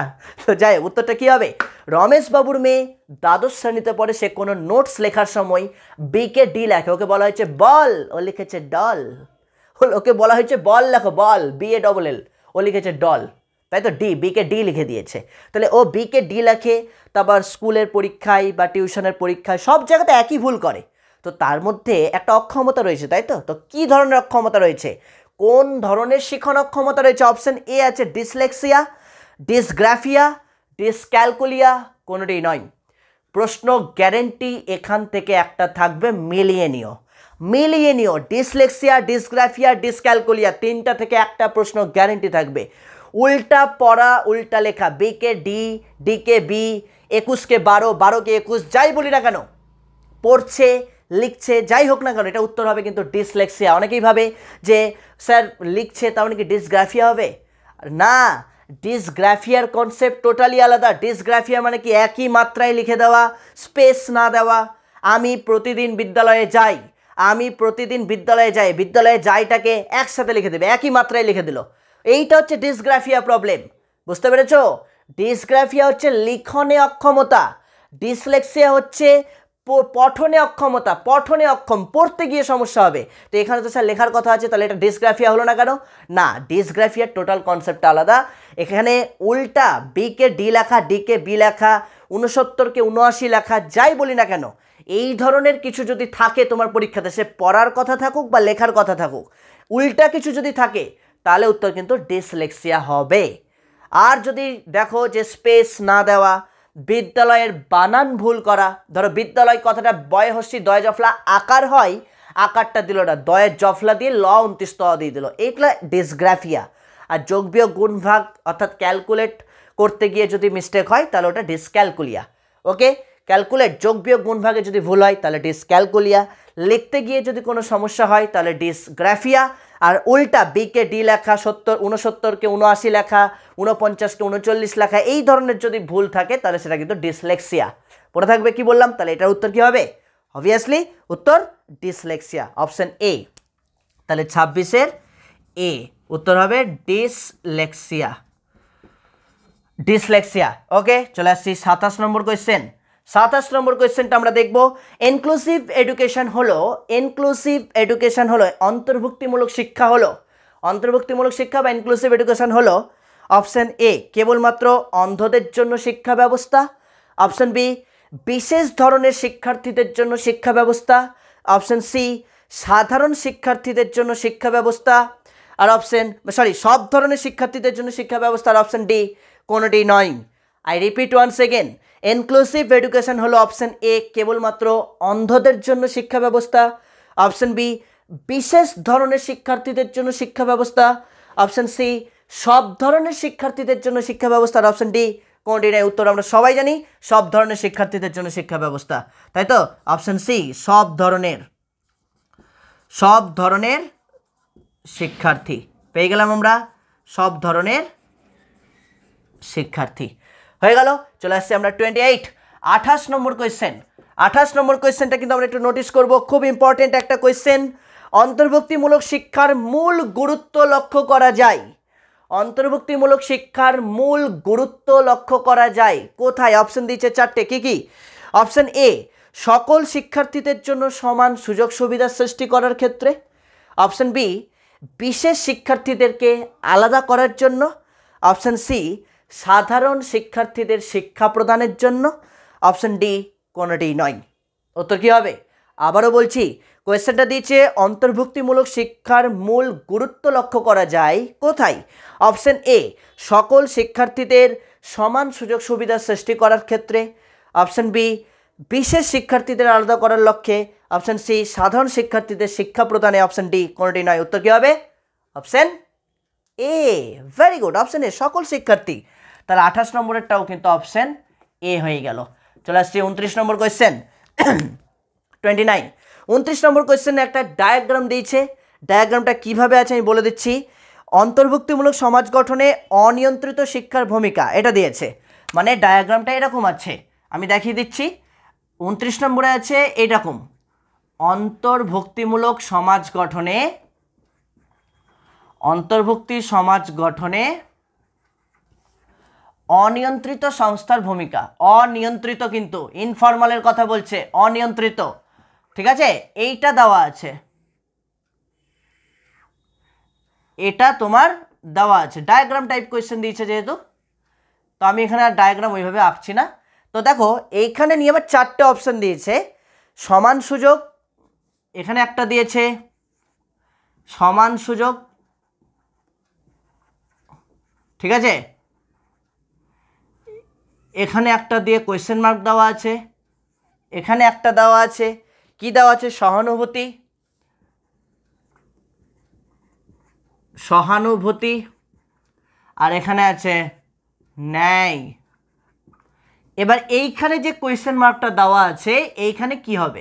এখানে এবার 4টে অপশন দিয়েছে, তো 4টে অপশন কি কি দিয়েছে? অপশন এ বৈষম্য, অপশন বি স্বার্থপরতা, অপশন সি সামাজিক সংহতি, অপশন ডি কুসংস্কার। উত্তর কি হবে? বৈষম্য, স্বার্থপরতা, সামাজিক সংহতি নাকি কুসংস্কার? চারটার মধ্যে কোনটা? অন্তর্ভুক্তিমূলক সমাজ গঠনে অনিয়ন্ত্রিত সংস্থা, অনিয়ন্ত্রিত শিক্ষার ভূমিকা, অনিয়ন্ত্রিত শিক্ষা বলেছে, তাহলে অনিয়ন্ত্রিত শিক্ষার ভূমিকা কি? অনিয়ন্ত্রিত শিক্ষা কি করে? ইনফর্মাল এডুকেশন কি করতে? সমান সুযোগ সুবিধা সৃষ্টি করে, সহানুভূতির সৃষ্টি করে, ন্যায় প্রদান করে, ঠিকই আছে। তো মাঝখানে কোনটা হবে? কুসংস্কার সৃষ্টি করে না, বৈষম্য সৃষ্টি করে। বৈষম্য মানে তো পার্থক্যকরণ, তাহলে তা সৃষ্টি করে না, বৈষম্য হবে না, কুসংস্কার হবে না। স্বার্থপরতা সৃষ্টি করে না, উত্তর কী হবে? সামাজিক সংহতি সৃষ্টি করে। তাহলে উত্তর সামাজিক সংহতি। উত্তর কিন্তু সামাজিক সংহতির সৃষ্টি করে। তাহলে সামাজিক সংহতি আমার কোথায় ছিল? সামাজিক সংহতি ছিল অপশান সিতে। মনে থাকবে কি বললাম? সামাজিক সংহতি। তাহলে ওই কোয়েশ্চেন মার্ক যে জায়গাটা ছিল সেখানে কিন্তু আমরা লিখব সামাজিক সংহতি। তাহলে সি সামাজিক সংহতি। বুঝতে পেরেছ কি বললাম? সামাজিক সংহতি। তাহলে এইভাবে কিন্তু তোমাদের প্রত্যেককে লিখতে হবে সামাজিক সংহতি। ওকে, চলে আসছে 30 নম্বর কোয়েশ্চেন। 30 নম্বর কোয়েশ্চেনটা কি রয়েছে? বলছে নিয়ন্ত্রিত শিক্ষা, আগেরটা ছিল অনিয়ন্ত্রিত, এবার কিন্তু নিয়ন্ত্রিত। নিয়ন্ত্রিত শিক্ষা কিভাবে অন্তর্ভুক্তিমূলক সমাজ গঠনে সহায়তা করে? নিয়ন্ত্রিত শিক্ষা কিভাবে অন্তর্ভুক্তিমূলক সমাজ গঠনে সহায়তা করে? অপশন এ সামাজিক সংহতির মাধ্যমে, অপশন বি বৈষম্য বৃদ্ধি করে, অপশন সি প্রতিযোগিতা সৃষ্টি করে, অপশন ডি শিক্ষার্থীদের বিচ্ছিন্ন করে। উত্তর কী হবে? তাড়াতাড়ি বলো, উত্তর কী হবে? সামাজিক সংহতির মাধ্যমে, বৈষম্য বৃদ্ধি করে, প্রতিযোগিতা সৃষ্টি করে, শিক্ষার্থীদের বিচ্ছিন্ন করে। এটার উত্তর কিন্তু সামাজিক সংহতির মাধ্যমে।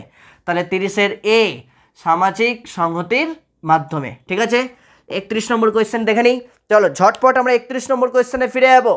তো এখন পর্যন্ত আশা করছি প্রত্যেকেরই কিন্তু উত্তর একদম কারেক্ট হচ্ছে কি, তাই তো? প্রত্যেকের উত্তর কতটা কারেক্ট হচ্ছে? সবগুলো আমি কিন্তু কমেন্টস দেখছি, প্রত্যেকের কমেন্টস আমি দেখছি, কিন্তু প্রত্যেকে উত্তরগুলো দেওয়ার চেষ্টা করবে। যারা অনেকেই আছো যারা এখনও উত্তর দেওয়ার চেষ্টা করছো না, জাস্ট দেখছো, দেখলে হবে না, উত্তরগুলো দাও। ঠিক হোক ভুল হোক, উত্তরগুলো দিলে তবেই তোমার কিন্তু শিখতে সুবিধা হবে।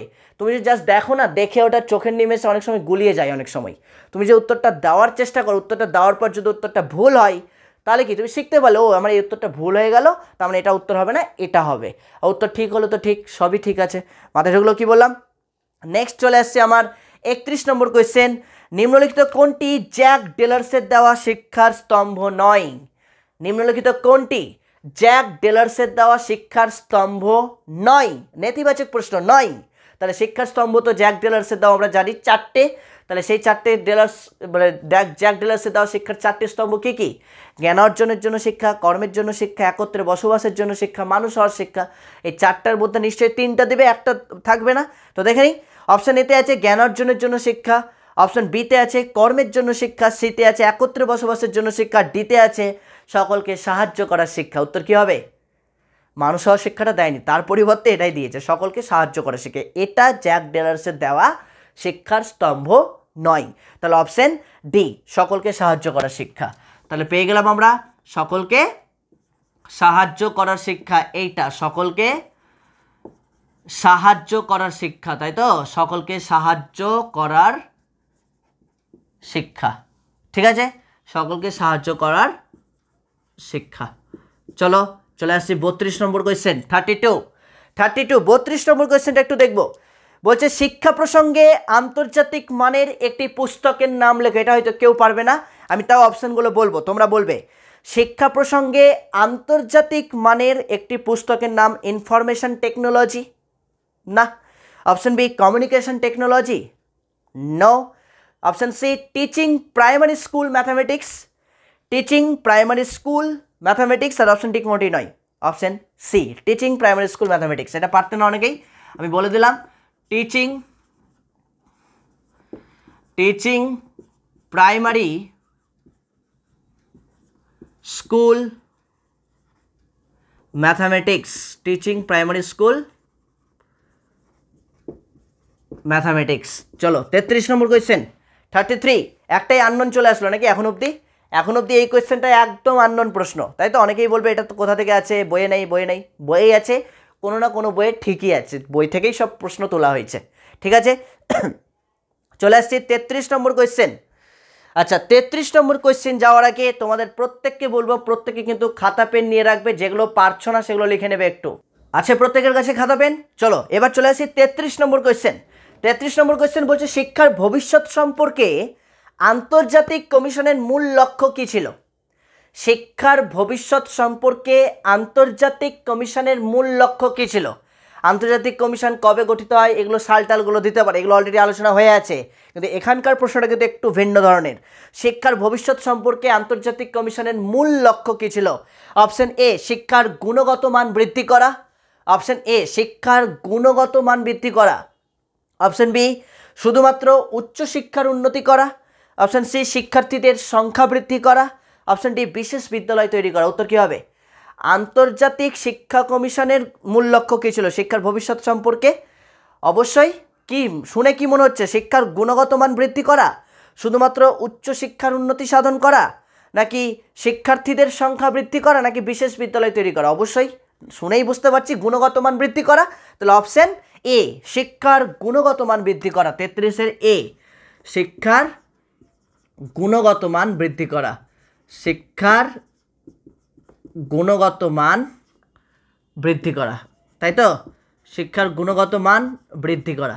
আমি মুখে বলে বলে লিখছি কারণ যারা হাতের লেখা বুঝতে পারবে না, আমার হাতের লেখা তো তোমার মতো অত ভালো নয়, তো হাতের লেখা বুঝতে না পারলে যাতে তোমরা আমার কথাটা শুনে লিখে নিতে পারো। ঠিক আছে, চলে আসছি পরের কোয়েশ্চেন। কি রয়েছে? 34 নম্বর কোয়েশ্চেন। আন্তর্জাতিক কমিশনের মতে শিক্ষার উন্নয়নে কোন প্রতিষ্ঠানগুলির সহযোগিতা প্রয়োজন? আই রিপিট ওয়ান্স সেকেন্ড, কোয়েশ্চেনটা ভেরি ইম্পর্টেন্ট কোয়েশ্চেন, ঘুরিয়ে দেওয়া হয়েছে। বলছে আন্তর্জাতিক কমিশনের মতে শিক্ষার উন্নয়নে কোন প্রতিষ্ঠানগুলির সহযোগিতা একান্তই প্রয়োজন? প্রতিষ্ঠানগুলির সহযোগিতা একান্তই প্রয়োজন কি? বলছে স্থানীয় সরকারের মানে সেই এলাকার সরকারের সহযোগিতা দরকার। অপশন বি দিয়েছে শুধুমাত্র বেসরকারি প্রতিষ্ঠানের সহযোগিতা, শুধুমাত্র বেসরকারি শিক্ষা প্রতিষ্ঠানের সহযোগিতা দরকার। অপশন সি দিয়েছে জাতিসংঘের বিশেষ সংস্থার সহযোগিতা দরকার। অপশন ডি দিয়েছে NGO, non government organization, NGO. কোনটা হবে? উত্তর বলো। আন্তর্জাতিক শিক্ষা কমিশন বলছে ইন্টারন্যাশনাল কথা, কিন্তু এখানে তাহলে ইন্টারন্যাশনাল কথা এখানে একটাই মিল খাবে। কোনটা? অপশন এ স্থানীয় সরকার, বি বেসরকারি প্রতিষ্ঠান, সি জাতিসংঘের প্রতিষ্ঠান বা জাতিসংঘের বিশেষ সংস্থা, আর অপশন ডি এনজিও। উত্তর জাতিসংঘের বিশেষ সংস্থা। উত্তর তাই তো, জাতিসংঘের বিশেষ সংস্থা। তাহলে 34-এর সি, 34 পেয়ে গেলাম, জাতিসংঘের বিশেষ সংস্থা। 34 সি জাতিসংঘের বিশেষ সংস্থা, জাতিসংঘের বিশেষ সংস্থা, মনে থাকবে জাতিসংঘের বিশেষ সংস্থা। চলে আসি 35 নম্বর কোয়েশ্চেন, দ্য মোস্ট ইম্পর্টেন্ট। 35 নম্বর কোয়েশ্চেন। ভারতবর্ষে ইউনিভার্সালাইজেশন অফ এলিমেন্টারি এডুকেশনের অর্থ হলো ইউইই, পুরো নামটা হচ্ছে ইউনিভার্সালাইজেশন অফ এলিমেন্টারি এডুকেশন। তাহলে ভারতবর্ষে ইউইই বা ইউনিভার্সালাইজেশন অফ এলিমেন্টারি এডুকেশন অর্থ হলো সবার জন্য প্রাথমিক শিক্ষা, যারা ড্যাশ শ্রেণীতে পড়ে, ক্লাস 1 থেকে 8, ক্লাস 4 থেকে 8, ক্লাস 1 থেকে 6, ক্লাস 1 থেকে 7। উত্তর কি হবে বলো? ইউইই, ইউনিভার্সালাইজেশন অফ এলিমেন্টারি এডুকেশন, বহুবার আলোচনা হয়েছে, আমার নোটসেও আছে এবং আমি ক্লাসেও কিন্তু আলোচনা করেছি, পড়াও ধরেছি গুগল মিটে। বলো উত্তর কি হবে? ইউইই, ইউনিভার্সালাইজেশন অফ এলিমেন্টারি এডুকেশন, সবার জন্য প্রাথমিক শিক্ষা। এখানে কোন শ্রেণী থেকে কোন শ্রেণী পর্যন্ত পড়বে ছেলেমেয়েরা? 1 থেকে 8, 1 থেকে 6, 1 থেকে 7, না 1 থেকে 4 বা কিছু একটা ছিল? বলো না, 4 থেকে 8, কোনটা তাড়াতাড়ি? 1 থেকে কি? ক্লাস 1 থেকে 8। ভেরি গুড, অপশন এ 1 থেকে 8, অপশন এ ক্লাস 1 থেকে ক্লাস 8, তাই তো? তাহলে প্রথম থেকে অষ্টম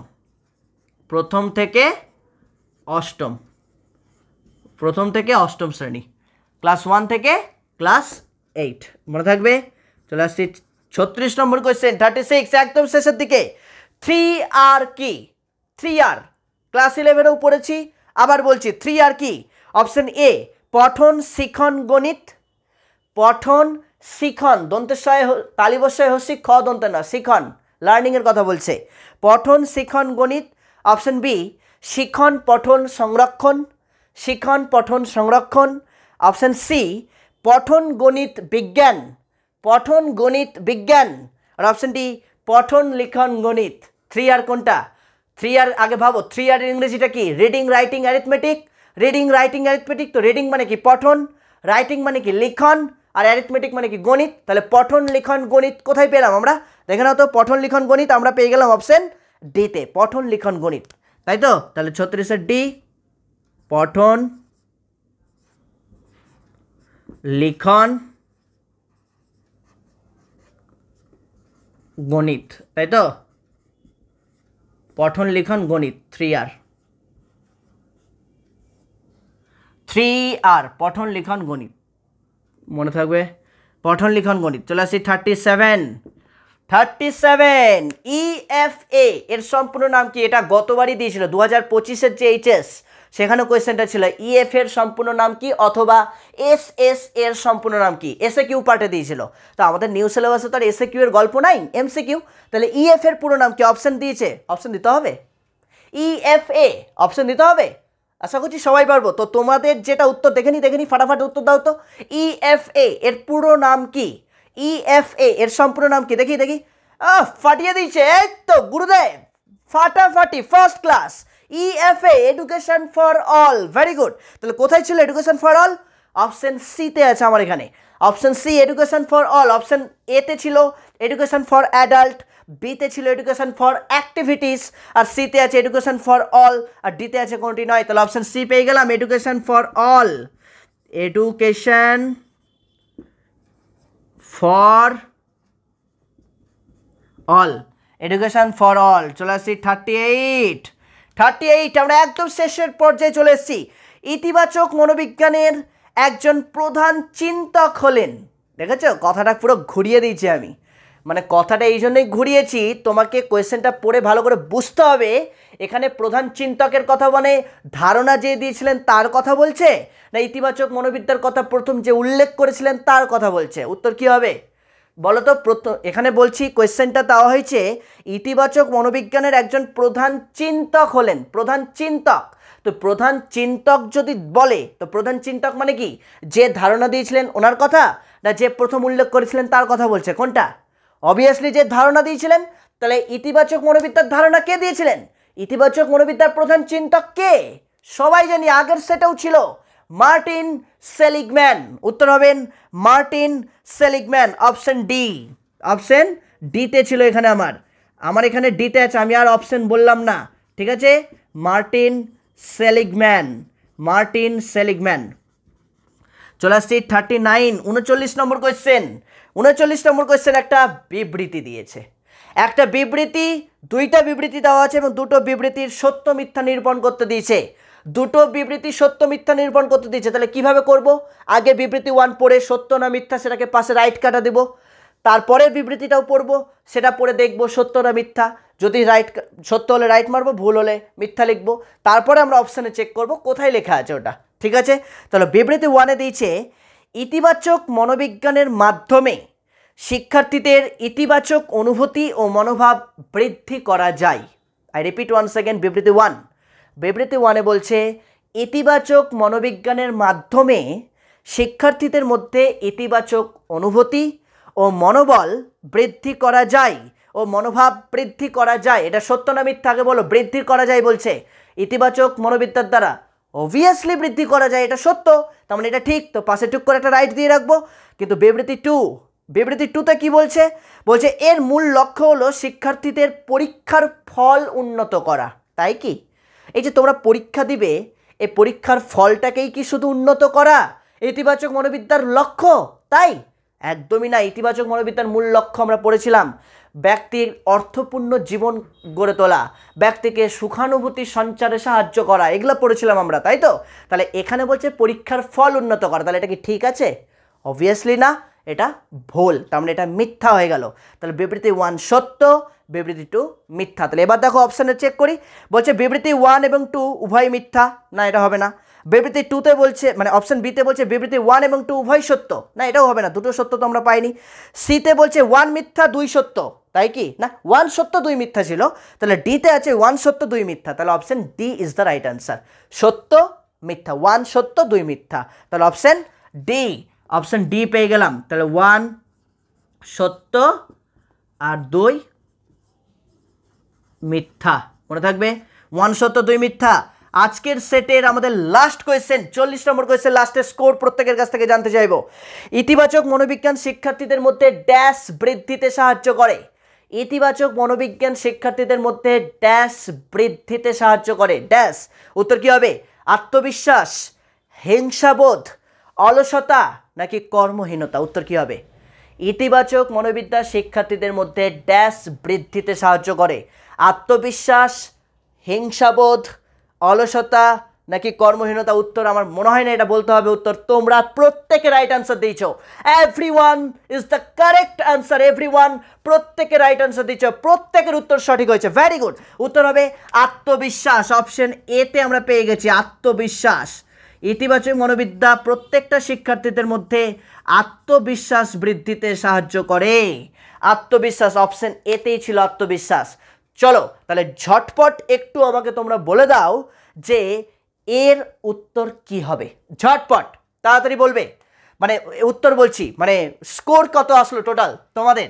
এই 40টা এমসিকিউ যে আমরা আজকে আলোচনা করলাম সেট 2, এই যে সেট 2, এই সেট 2 এর এমসিকিউ টোটাল আলোচনা হলো। অনেকগুলো প্রশ্ন আমাদের কিন্তু ঘোরানো পেঁচানো ছিল, কারণ ঘোরানো পেঁচানো প্রশ্ন আমি ইচ্ছা করেই এই সেটে বেশি রেখেছি, কারণ তোমাদের ফাইনালে এতটা থাকবে না, ফাইনালে হয়তো 2-4টা থাকবে, ফাইনালে 2 থেকে 4টে প্রশ্ন ঘোরানো পেঁচানো থাকবে, ম্যাক্সিমাম 5টা, তার বেশি না। তো আশা করছি যতটা ঘোরানো পেঁচানো থাকবে তোমরা যারা প্র্যাকটিস করছো আমার মতো করে তারা প্রত্যেকেই পারবে, প্রত্যেকেই পারবে, কারোর পক্ষে কোনো সমস্যা হবে না। কিন্তু প্রত্যেকে আমাকে একটু স্কোর জানাও, তাহলে আমি একটু বুঝতে পারবো যে আজকের এই ভয়ঙ্কর সেট, আজকের এই কঠিন সেট থেকে যদি তোমরা 30 বা 32-এর ঊর্ধ্বে পেয়ে থাকো, ফাইনাল উচ্চ মাধ্যমিক 3rd সেমিস্টারের পরীক্ষায় তোমাকে কেউ আটকাতে পারছে না, এটা আমি গ্যারেন্টি দিলাম। মানে এই সেটের কোয়েশ্চেন যে পারবে সে পিছিয়ে ঘুরে থাকার মানুষ নয়, সে সামনে এগিয়ে যাওয়ার মানুষ। সামনে এগিয়ে যেতে সে চায়, সামনে এগিয়ে যেতে সে পছন্দ করে, আর তাকে হারানোর ক্ষমতা আমারও নেই, কারোর নেই হারানোর ক্ষমতা। সবাই পারবে, সবাই পারবে। আমি জানি তোমরা প্রত্যেকে উইনার, তোমরা প্রত্যেকে কিন্তু ভালো রেজাল্ট করছো। তো চলো স্কোরগুলো একটু জানাও। বাহ বাহ, ভেরি গুড ভেরি গুড। 35 এখন পর্যন্ত আমি হাইস্ট দেখতে পাচ্ছি, 35, 36, ভেরি গুড ভেরি গুড। প্রত্যেকে 32, ওকে ওকে, তাড়াতাড়ি তাড়াতাড়ি। যাদের নাম্বার কমে গেছে চিন্তার কোনো কারণ নেই, যাতে ফাইনালে গিয়ে এই ধরনের প্রশ্ন যদি পরীক্ষাতে আসে তুমি যাতে বিভ্রান্ত না হও, তার জন্যই কিন্তু আজকের এই সেটটা লাইফে প্র্যাকটিস করানো তোমাদেরকে। লাইফে প্র্যাকটিস এই জন্যই করাচ্ছি যাতে তোমরা ফাইনাল পরীক্ষাতে গিয়ে কেউ ভয় না পাও, কেউ বিভ্রান্ত না হয়ে যাও। যারা পড়িনি তারাও তো অনেকে ভয় পেয়ে যেতে পারে, তো তাদেরকেও আমি একটু সাহস দেওয়ার জন্য কিন্তু আজকের এই কঠিন সেটটা আমি একটু আলোচনা করলাম, লাইভে আলোচনা করে দিলাম, যাতে তোমরা প্রত্যেকে ভালো করে জায়গাগুলো ধরতে পারো, কিভাবে আমি সমাধান করছি, কোন চ্যাপ্টার থেকে প্রশ্নগুলো তুলে নেওয়া হয়েছে। বুঝতে পারলাম কি বলতে চাইছি আমি? তো প্রত্যেকে যাক, ভেরি গুড ভেরি গুড, খুব ভালো, সত্যি ইমপ্রেসড, দারুণ দারুণ দারুণ। প্রত্যেকেরই ফলাফল কম বেশি খুব ভালো হয়েছে। কয়েকজনের দেখলাম একটু কমে গেছে, টেনশনের কোনো কারণ নেই। আমি বলছি আজকেও কমে গেছে, ফাইনালে গিয়ে কমবে না, গ্যারান্টি দিচ্ছি, কারণ এতটা কঠিন সেট প্রশ্ন হবে না তোমাদের। আজকের যে সেটটা কঠিন আমি বলেছি, কেন আমি একটা বলেইছিলাম তোমাদের আগের সেটটা যেমন একটু সহজ করেছিলাম, আজকের সেটটা কিন্তু আমি ওই জন্য নাম দিয়েছি অভিষেক স্যার স্পেশাল। অভিষেক স্যার স্পেশাল সেট 1 সেট 2, এই দুটো সেট আমি তোমাদেরকে এমনি এমনি রেডি করাচ্ছি না, একটা সহজ করাচ্ছি একটা কঠিন। আমি তো চাইলে আগে কঠিনটাও করাতে পারতাম, কিন্তু কঠিনটা করালে তোমাদের মনোবলটা ভেঙে যেত। অনেকেই হয়তো ভাবছে যে আমি পারতাম না, আমি পারছি না, ওই জন্য আগে সহজটা করিয়েছি সেট 1 যেটা ছিল, তারপর একটু কঠিন, মানে খুব যে কঠিন আছে তা নয়, কিন্তু অনেকগুলো প্রশ্ন কিন্তু আমাদের হয়তো মানে একটু ঘুরিয়ে দিয়েছি, জাস্ট একটু ঘুরিয়ে দিয়েছি, ভাষাটাকে একটু ঘুরিয়ে দিয়েছি, যাতে তোমরা বুঝতে পারো, যাতে তোমরা বুঝতে পারো পরীক্ষাতে কী ধরনের ভাষা আসতে পারে। মাথায় ঢুকলো কি বললাম? তো এইভাবে তোমরা বাড়িতে প্র্যাকটিস করো। সকলের জন্য অনেক অনেক শুভেচ্ছা রইল, প্রত্যেকের পরীক্ষা খুব ভালো হবে আমি জানি। আমার যোদ্ধা, তোমাদের পরীক্ষা ভালো হবে না এটা হয়, প্রত্যেকে ফাটিয়ে দেবে পরীক্ষা। তবে শেষ করার আগে তোমাদেরকে বলবো অবশ্যই লাইক করে দেবে, কমেন্টস করে জানাবে যে কেমন লাগলো আজকের ক্লাস, তুমি আজকের ক্লাস থেকে হেল্পফুল কিনা, এবং অবশ্যই আজকের ক্লাসটা তোমার প্রত্যেকটা বন্ধুবান্ধবীদের শেয়ার করে দিও। কারণ এই যে ঘাম ঝরিয়ে ক্লাস নেওয়া, এটা কিন্তু আমার মনে হয় না সবাই পারবে, কেন আমি দেখেছি বা তোমরাই বলো যে ইউটিউবে এই যে লাইভ ক্লাস নিচ্ছে যারা অনলাইন ক্লাসে প্রত্যেকের বাড়িতে এসি বসানো আছে, ঠান্ডা ঘরে থেকে আরামদায়ক হয়ে ক্লাস নিচ্ছে, কিন্তু না, আমি মনে করি আরাম করে ক্লাস নেওয়াটা আমার কাছে নয়। ঘাম ঝরিয়ে ক্লাস নিলে আমাকে দেখে তুমিও শিখবে। স্যার যদি একটা ক্লাস নেওয়ার জন্য 1 ঘন্টা 1.5 ঘন্টা ঘাম ঝরাতে পারে, তাহলে আমি কেন পারবো না? আমি তো বাড়িতে ফ্যানের নিচে লাইট জ্বালিয়ে ফ্যান চালিয়ে এসি চালিয়ে ঘরের মধ্যে বসে পড়াশোনা করছি। সময় অন্তর অন্তর আমার মুখের সামনে খাবার চলে আসছে, সময় অন্তর অন্তর আমি টিফিন পেয়ে যাচ্ছি, ডিনার পেয়ে যাচ্ছি, লাঞ্চ পেয়ে যাচ্ছি, তাহলে আমি একটু পড়তে পারবো না কেন? এইটা ফিল করার জন্যই কিন্তু আমি কোনো ফ্যান চালাইনি। আমি চাইলে আমার আরামের জন্য ফ্যান চালাতেই পারতাম। আমি কোনো ফ্যান না চালিয়ে তোমাদের জন্য ক্লাসটা দিচ্ছি, যাতে প্রত্যেকে একটু হলেও ক্লাসটাকে গুরুত্ব দিয়ে করতে পারো। বুঝতে পেরেছ? আর ওএমআর ফিল আপের ক্ষেত্রে সবসময় মাথায় রাখবে, ওএমআর ফিল আপের সময় আমি ওএমআরের একটা কপি তোমাদের প্রত্যেকটা গ্রুপেই দিয়েছি, একদম বোর্ডের যে ওএমআর, সেই ওএমআরটাই তোমাদেরকে কপি পাঠিয়ে দিয়েছি। ওএমআরের 1 নম্বরেই তোমরা দেখবে রেজিস্ট্রেশন নাম্বার দেওয়া আছে। খুব ভালো করে আগে রেজিস্ট্রেশন নাম্বারটা লিখবে, তারপর গোল করবে এইভাবে, কলাম ওয়াইজ গোল করতে হবে। ধরো তোমার রেজিস্ট্রেশন নাম্বার 1, 5, 7 এইভাবে আছে, তাহলে 1 প্রথমটা কিন্তু 0 আছে। কেউ অনেকে ভুল করে দেখে ওই 0টাকে 1 ভাবে গোল করে দেয়। আরে না, লেখা আছে তো প্রত্যেকটা বক্সে 0, 1, 2 লেখা আছে তো, দেখে দেখে করো, ঠান্ডা মাথায় করো। ওটার জন্য এক্সট্রা 15 মিনিট তোমাকে দেওয়া হয়েছে তো, 1 ঘন্টা 15 মিনিটের পরীক্ষা না? তাহলে খুব ভালো করে কিন্তু আগে তোমার রেজিস্ট্রেশন নাম্বার লিখবে, তারপর কলাম ওয়াইজ প্রত্যেকটা লাইন বরাবর গোল করবে। কেন খাতায় কোনোভাবেই যাতে জল না পড়ে, ওএমআর সিট যাতে কোনো কারণে ভাঁজ না হয়ে যায়, কোনোভাবেই যাতে ওএমআরে যেখানে বারকোড দেওয়া আছে বা ইত্যাদি ইত্যাদি ওগুলোতে দাগ না পড়ে যায়, এগুলো মাথায় রাখবে। ওএমআরে কেউ কিন্তু আগে উত্তর করতে যাবে না, আগে যেটুকুটা বলছি সেটা করো। অনেকেই দেখেছি আমি এটা পরীক্ষা নিতে গিয়ে যে আগে উত্তর করে স্যার লাস্টে করে দেবো, স্যার লাস্টেও করে দেবো। আরে ভাই, কোনো কারণে তুমি যদি ভুলে যাও, উত্তর করতে গিয়ে যদি কোনো কারণে ভুলে যাও, তোমার ওখানে 30 পেতা না 35 পেতা না 40 পেতা কোনো যায় আসে না, পুরো খাতা ক্যান্সেল, পুরো খাতা ক্যান্সেল। ওই জন্য আগে প্রথম থেকে রেজিস্ট্রেশন নাম্বার, তারপর রোল, তারপর নাম্বার, তারপর হচ্ছে question booklet number. Question booklet নাম্বারও দেখবে লেখা থাকবে কোয়েশ্চেনের মধ্যে, তো বুকলেট নাম্বারটা দিতে হবে, ভালো করে লিখবে, লিখে গোল করবে। তারপরে দেখবে সাবজেক্ট লেখা আছে, সাবজেক্ট খুব ভালো করে লিখবে। স্যার ক্যাপিটালে লিখবো না নর্মাল লিখবো, তোমার যেটা ইচ্ছা, লেখাটা সাবজেক্টটা বোঝা গেলেই হলো। ক্যাপিটালে সাবজেক্টটা লিখে দেবে, তোমার এডুকেশন হলে এডুকেশন সাবজেক্টটা লিখবে। তার নিচেই দেখবে ফুল সিগনেচার করা আছে, ক্যান্ডিডেটের ফুল সিগনেচার, তো সিগনেচারটা নর্মাল করবে। অনেকে সিগনেচার করতে গিয়ে নাম লিখে বসে, ক্যাপিটালে নাম লিখে। ভাই ক্যাপিটালে কেউ সিগনেচার করে না, তোমাকে তোমার সিগনেচার করতে দিয়েছে। সিগনেচার যেমন নর্মাল করে, শর্ট সিগনেচার করবে না। অনেকে খুব পাকামি করে শর্ট সিগনেচার করে। কেমন শর্ট সিগনেচার? এই যে যেমন আমি শর্ট সিগনেচার এরকম করি, এটা আমার শর্ট সিগনেচার না, তোমাকে কেউ শর্ট সিগনেচার করতে দেয়নি, তোমাকে শর্ট সিগনেচারের পরিবর্তে ফুল সিগনেচার করতে দিয়েছে।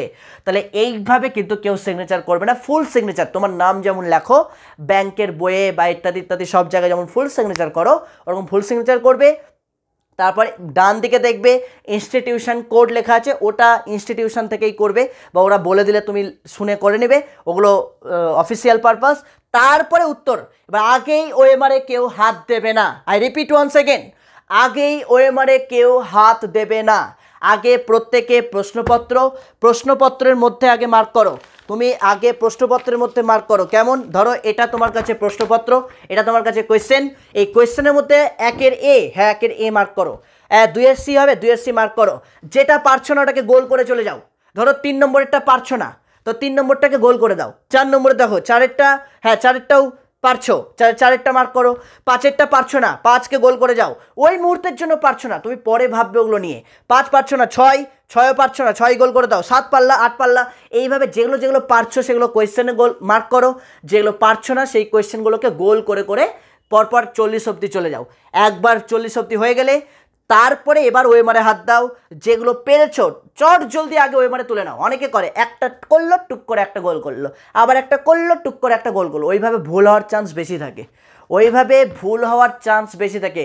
তুমি যদি একটা কোনো কারণে ভুল হয়ে যায়, ধরো 1-এর এ করতে গিয়ে তুমি ভুল করে 2-এর এতে গোল করে দিয়েছো, পরপর সব ভুল মাথায় রাখবে। বোর্ড হয়তো বলেছে যে ওএমআর পরিবর্তন করে দেওয়া যেতে পারে, কিন্তু এটা ডিপেন্ড করছে স্কুলের উপর। ওএমআর যদি বাড়তি না থাকে তোমাকে কোত্থেকে পরিবর্তন করবে? কোত্থেকে পরিবর্তন করবে? ওএমআর যদি বাড়তি না থাকে, সুতরাং কোনো ওএমআর চেঞ্জ হবে না, এটা মাথায় রেখে পরীক্ষা দেবে। মাথায় ঢুকলো? তাহলে প্রথমে ফর্মালিটি যা যা আছে, registration number, roll number, booklet number, subject, signature, এগুলো সব করলে তারপরে তোমরা চলে আসবে উত্তরপত্রে। উত্তরপত্রটা রেখে দিবে, বোর্ডের নিচে চাপা দিয়ে রেখে দিবে। এবার কোয়েশ্চেন পেপারটা হাতে নিয়ে কোয়েশ্চেনের মধ্যে মার্ক করো, যেগুলো পারছো না ওগুলো গোল করো। তারপর যেগুলো পেরে গেছো সেগুলো এবার ভালো করে দেখে দেখে, নাম্বার দেখে দেখে গোল করো। একের সি, হ্যাঁ সি এ গোল করো। তারপর 2 পারোনি, তারপর 2 পারোনি মানে 2টাকে বাদ দিয়ে দাও, 3 নম্বর 3-এর ডিকে গোল করো। এইভাবে গোলগুলো খুব পরিষ্কার করে করবে, গোলগুলো পরিষ্কার করে করবে। আর ব্লু আর ব্ল্যাক বল পয়েন্ট বলেছে, ব্লু বা ব্ল্যাক পেন বলেছে, জেল পেন কেউ ইউজ করবে না, জেল পেন কেউ ইউজ করবে না। ব্লু বা ব্ল্যাক পেনের মধ্যে অবশ্যই চেষ্টা করবে ব্ল্যাক পেন দিয়েই করার। ব্ল্যাকটা হচ্ছে সব থেকে বেস্ট, ব্লু এর থেকেও ব্ল্যাক হচ্ছে বেস্ট, কারণ মেশিনে যখন ওএমআরটা ঢুকবে ব্ল্যাকটাকে বেশি ক্যাচ করে। আর একটা উত্তর কিন্তু একটাই চেক হয়, তুমি একটা উত্তর 1-এর বি করেছো, বিকে পরে কেটে দিয়ে ডি করেছো, ওটা মেশিন নেবে না, ওটা বাদ। একই লাইনে 2টো উত্তর মেশিন নেবে না, ওটা বাদ। মাথায় ঢুকলো? ওটা তোমার উত্তরটা বাদ হয়ে গেল, ওটা কিছু করার নাই। ওই জন্য বলা, আগে ওএমআরে করবে না, আগে খাতায় করো। কোনো কারণে যদি কোয়েশ্চেনে তোমার কোনো কারণে দেখো 1-এর বি করেছো, পরবর্তীতে গিয়ে মনে হয়েছে না 1-এর বি হবে না 1-এর সি হবে, তুমি বি কেটে সি করে দাও, পরে ওএমআরে করো, তাহলে ওএমআরে কেটে ঠিক করলে কিন্তু উত্তর কাউন্ট করা হবে না। তুমি কোয়েশ্চেনে যা করার করো, ওএমআরে কিন্তু কেউ ভুল করবে না। তারপর যেগুলো পারলে না, গোল করা ছিল, সেগুলোকে এবার ভালো করে ভেরিফাই করো, ভালো করে দেখো, ওগুলো করতে গিয়েও দেখবে কিছুটা পেরে যাচ্ছ। তবে যেগুলো পারছো সঙ্গে সঙ্গে ওএমআরে তুলে নাও। যেগুলো একান্তই পারছো না, হয়তো হতেই পারে 2টা 4টা 5টা প্রশ্ন এরকম হতে পারে তোমার কাছে, একান্তই পারছো না, তুমি নামই শুনোনি কোয়েশ্চেনটা কোনোদিনও দেখোই নি চোখে, এরকম মনে হচ্ছে তোমার, টেনশন নিবা না, ঘাবড়াবা না, কোয়েশ্চেনটা ভালো করে পড়ো। কোয়েশ্চেনটার পড়ে আগে, ওই যে বললাম শুরুতেই, যে কোয়েশ্চেনটা পড়ে আগে চেক করার চেষ্টা করো কোন চ্যাপ্টার থেকে দিয়েছে। ওই তো হাতে গুনে 10টা চ্যাপ্টারের পরীক্ষা, তো 10টা চ্যাপ্টার পরীক্ষার মধ্যে তুমি মনে করতে পারবে না এটা কোন চ্যাপ্টারের প্রশ্ন, তো সেই চ্যাপ্টারটাকে আগে মাথার মধ্যে আনার চেষ্টা করো। তারপর অপশানগুলোকে আগে ভালো করে দেখো, ABCD 4টে অপশানকে ভালো করে লক্ষ্য করো, ভালো করে লক্ষ্য করে যে অপশানটা দেখো একদম মানে কাছাকাছি নাই, সেইটাকে আগেই বাদ দাও, কেন ওটা এমনি বাদ চলে যাবে, কেন কাছাকাছি অপশানটা নেই মানে ওটা এমনি বাদ, আগে ওটা এলিমিনেট করো। পড়ে থাকলো বাকি 3টে অপশান। এবার 3টে অপশানের মধ্যে দেখো সিমিলার অপশান কোথায় আছে, সিমিলার, দেখা হলো বি আর সি হচ্ছে সিমিলার, ডিটাও হবে না, এ আগেই বাদ চলে গেছে, ডিও হবে না মনে হচ্ছে, বি আর সি হচ্ছে সিমিলার, তো বি আর সি এর মধ্যে এবার ভালো করে দেখে উত্তরটা করো, দেখো উত্তর হয়তো 100% ঠিক হয়ে যেতে পারে, 100% ঠিক হয়ে যেতে পারে। অনেক সময় দেখা যায় যে উত্তর একদমই পারছো না, এলিমিনেট করার পরেও তুমি উত্তর পারছো না, তুমি দেখছো হয়তো উপরের সবগুলোই ঠিক বা উপরের কোনোটিই নয়, এরকম টাইপের অপশান আছে, তো ওগুলো করে দেবে যদি একান্তই যদি না পাও। দেখো এগুলো আমার ওইভাবে অন ক্লাস ওপেনলি বলা উচিত নয়, কিন্তু তাও আমি বলছি, যদি দেখো একান্তই পারছো না, তাহলে দেখবে উপরের সবগুলোই ঠিক বা উপরে কোনোটি নয়, এরকম টাইপের যদি অপশান থাকে ওটা করে দাও, একদম চোখ বন্ধ করে দাও। কপাল ভালো থাকলে উত্তরটা লেগেও যেতে পারে। আর একটা কথা যেটা আমি বলতে ভুলে গেলাম তোমাদের, সবসময় দেখালো 1-এর ABCD, 1-এর এ উত্তরটা সঠিক, তোমার একদম কমন কোয়েশ্চেন, জানা কোয়েশ্চেন, তুমি টুক করে 1-এর এ মার্ক করে গোল করে দিলে, এটা ভুল করবে না। বাকি 3টা অপশনও দেখবে, অনেক সময় কি হয় 1-এর এ উত্তর, বি এ উত্তর, সি এ উত্তর, আর ডিতে আছে সবগুলোই ঠিক। এবার তুমি যদি ডিটা যদি না দেখো, তুমি যে 1-এর এ করে চলে আসো, তাহলে ভাই পস্তাতে হবে, গ্যারেন্টি ভুল চলে গেল কোয়েশ্চেনটা, তাই না? তো সবসময় মাথায় রাখবে, ওই অনেক সময় 1-এর এ আর বি দুটাই উত্তর হয়, সি এ লেখা থাকে এ ও বি উভয় ঠিক, এরকম লেখা থাকে, তখন উত্তর কী হবে, সি এরটা হয়ে যাবে। তো ওই জন্য ভালো করে 4টে অপশান আগে পড়বে, তারপরে উত্তরগুলো করার চেষ্টা করবে। মাথায় ঢুকলো? সব রকমভাবেই বলে দেওয়ার চেষ্টা করলাম, আশা করছি প্রত্যেকে ভালো মতো বুঝেছো। আগামী দিনের জন্য তোমাদের অনেক অনেক শুভেচ্ছা, শুভকামনা রইল, প্রত্যেকের পরীক্ষা খুব ভালো হোক, প্রার্থনা করি তোমরা প্রত্যেকেই এডুকেশনের জন্য টপ রেজাল্ট করো, এবং পরীক্ষা দেওয়া হলে অবশ্যই কিন্তু আমাকে কমেন্টস বক্সে এই ভিডিওর হোক বা আগের দিনের ভিডিওর হোক, প্রত্যেকে কিন্তু কমেন্টস করে জানাবে যে পরীক্ষা কেমন হয়েছে, বা তোমাদের হোয়াটসঅ্যাপ নাম্বার দেওয়া রয়েছে 7063619127, আমার একটা পার্সোনাল ব্যক্তিগত নাম্বার রয়েছে 9046025267, এই নাম্বারেও তোমরা কিন্তু হোয়াটসঅ্যাপ করে জানাতে পারো, নো কল, হোয়াটসঅ্যাপ, কারণ কল করলে আমি সবসময় ফ্রি থাকি না, তা তোমরা সবাই জানো, সামনে পরীক্ষা রয়েছে, বড় বড় পরীক্ষা রয়েছে সব, তো তার জন্য সারাক্ষণ যেহেতু আমি ফ্রি থাকবো না, তোমরা হোয়াটসঅ্যাপ করে দেবে, আমি ঠিক তোমাদের মানে মেসেজ দেখে নেব। ওকে, তো প্রত্যেকে মা বাবাকে প্রণাম করে পরীক্ষা দিতে যাবে, আশীর্বাদ নিয়ে পরীক্ষা দিতে যাবে, আর আমার আশীর্বাদ সব সময় তোমাদের মাথার উপর রয়েছে। ওকে, সকলে খুব ভালো করে ঠান্ডা মাথায় পরীক্ষা দেবে, আর পরীক্ষা দিয়ে এসে জানবে। আজকের ক্লাসটি অবশ্যই কিন্তু তোমার প্রত্যেকটা বন্ধু বান্ধবীদের কাছে শেয়ার করে দাও, ভালো লাগলে লাইক করো, কমেন্টস করে জানাও কেমন লাগলো আজকের ক্লাস। আর যারা চ্যানেলে নিউ রয়েছে অবশ্যই চ্যানেলটিকে সাবস্ক্রাইব করে পাশে বেল আইকনটি প্রেস করে দিও, যাতে সবার প্রথমে পরবর্তী ক্লাসগুলো তুমি দেখার সুযোগ আগে পাও। চলো, good night, love you all, tata tata, all the best.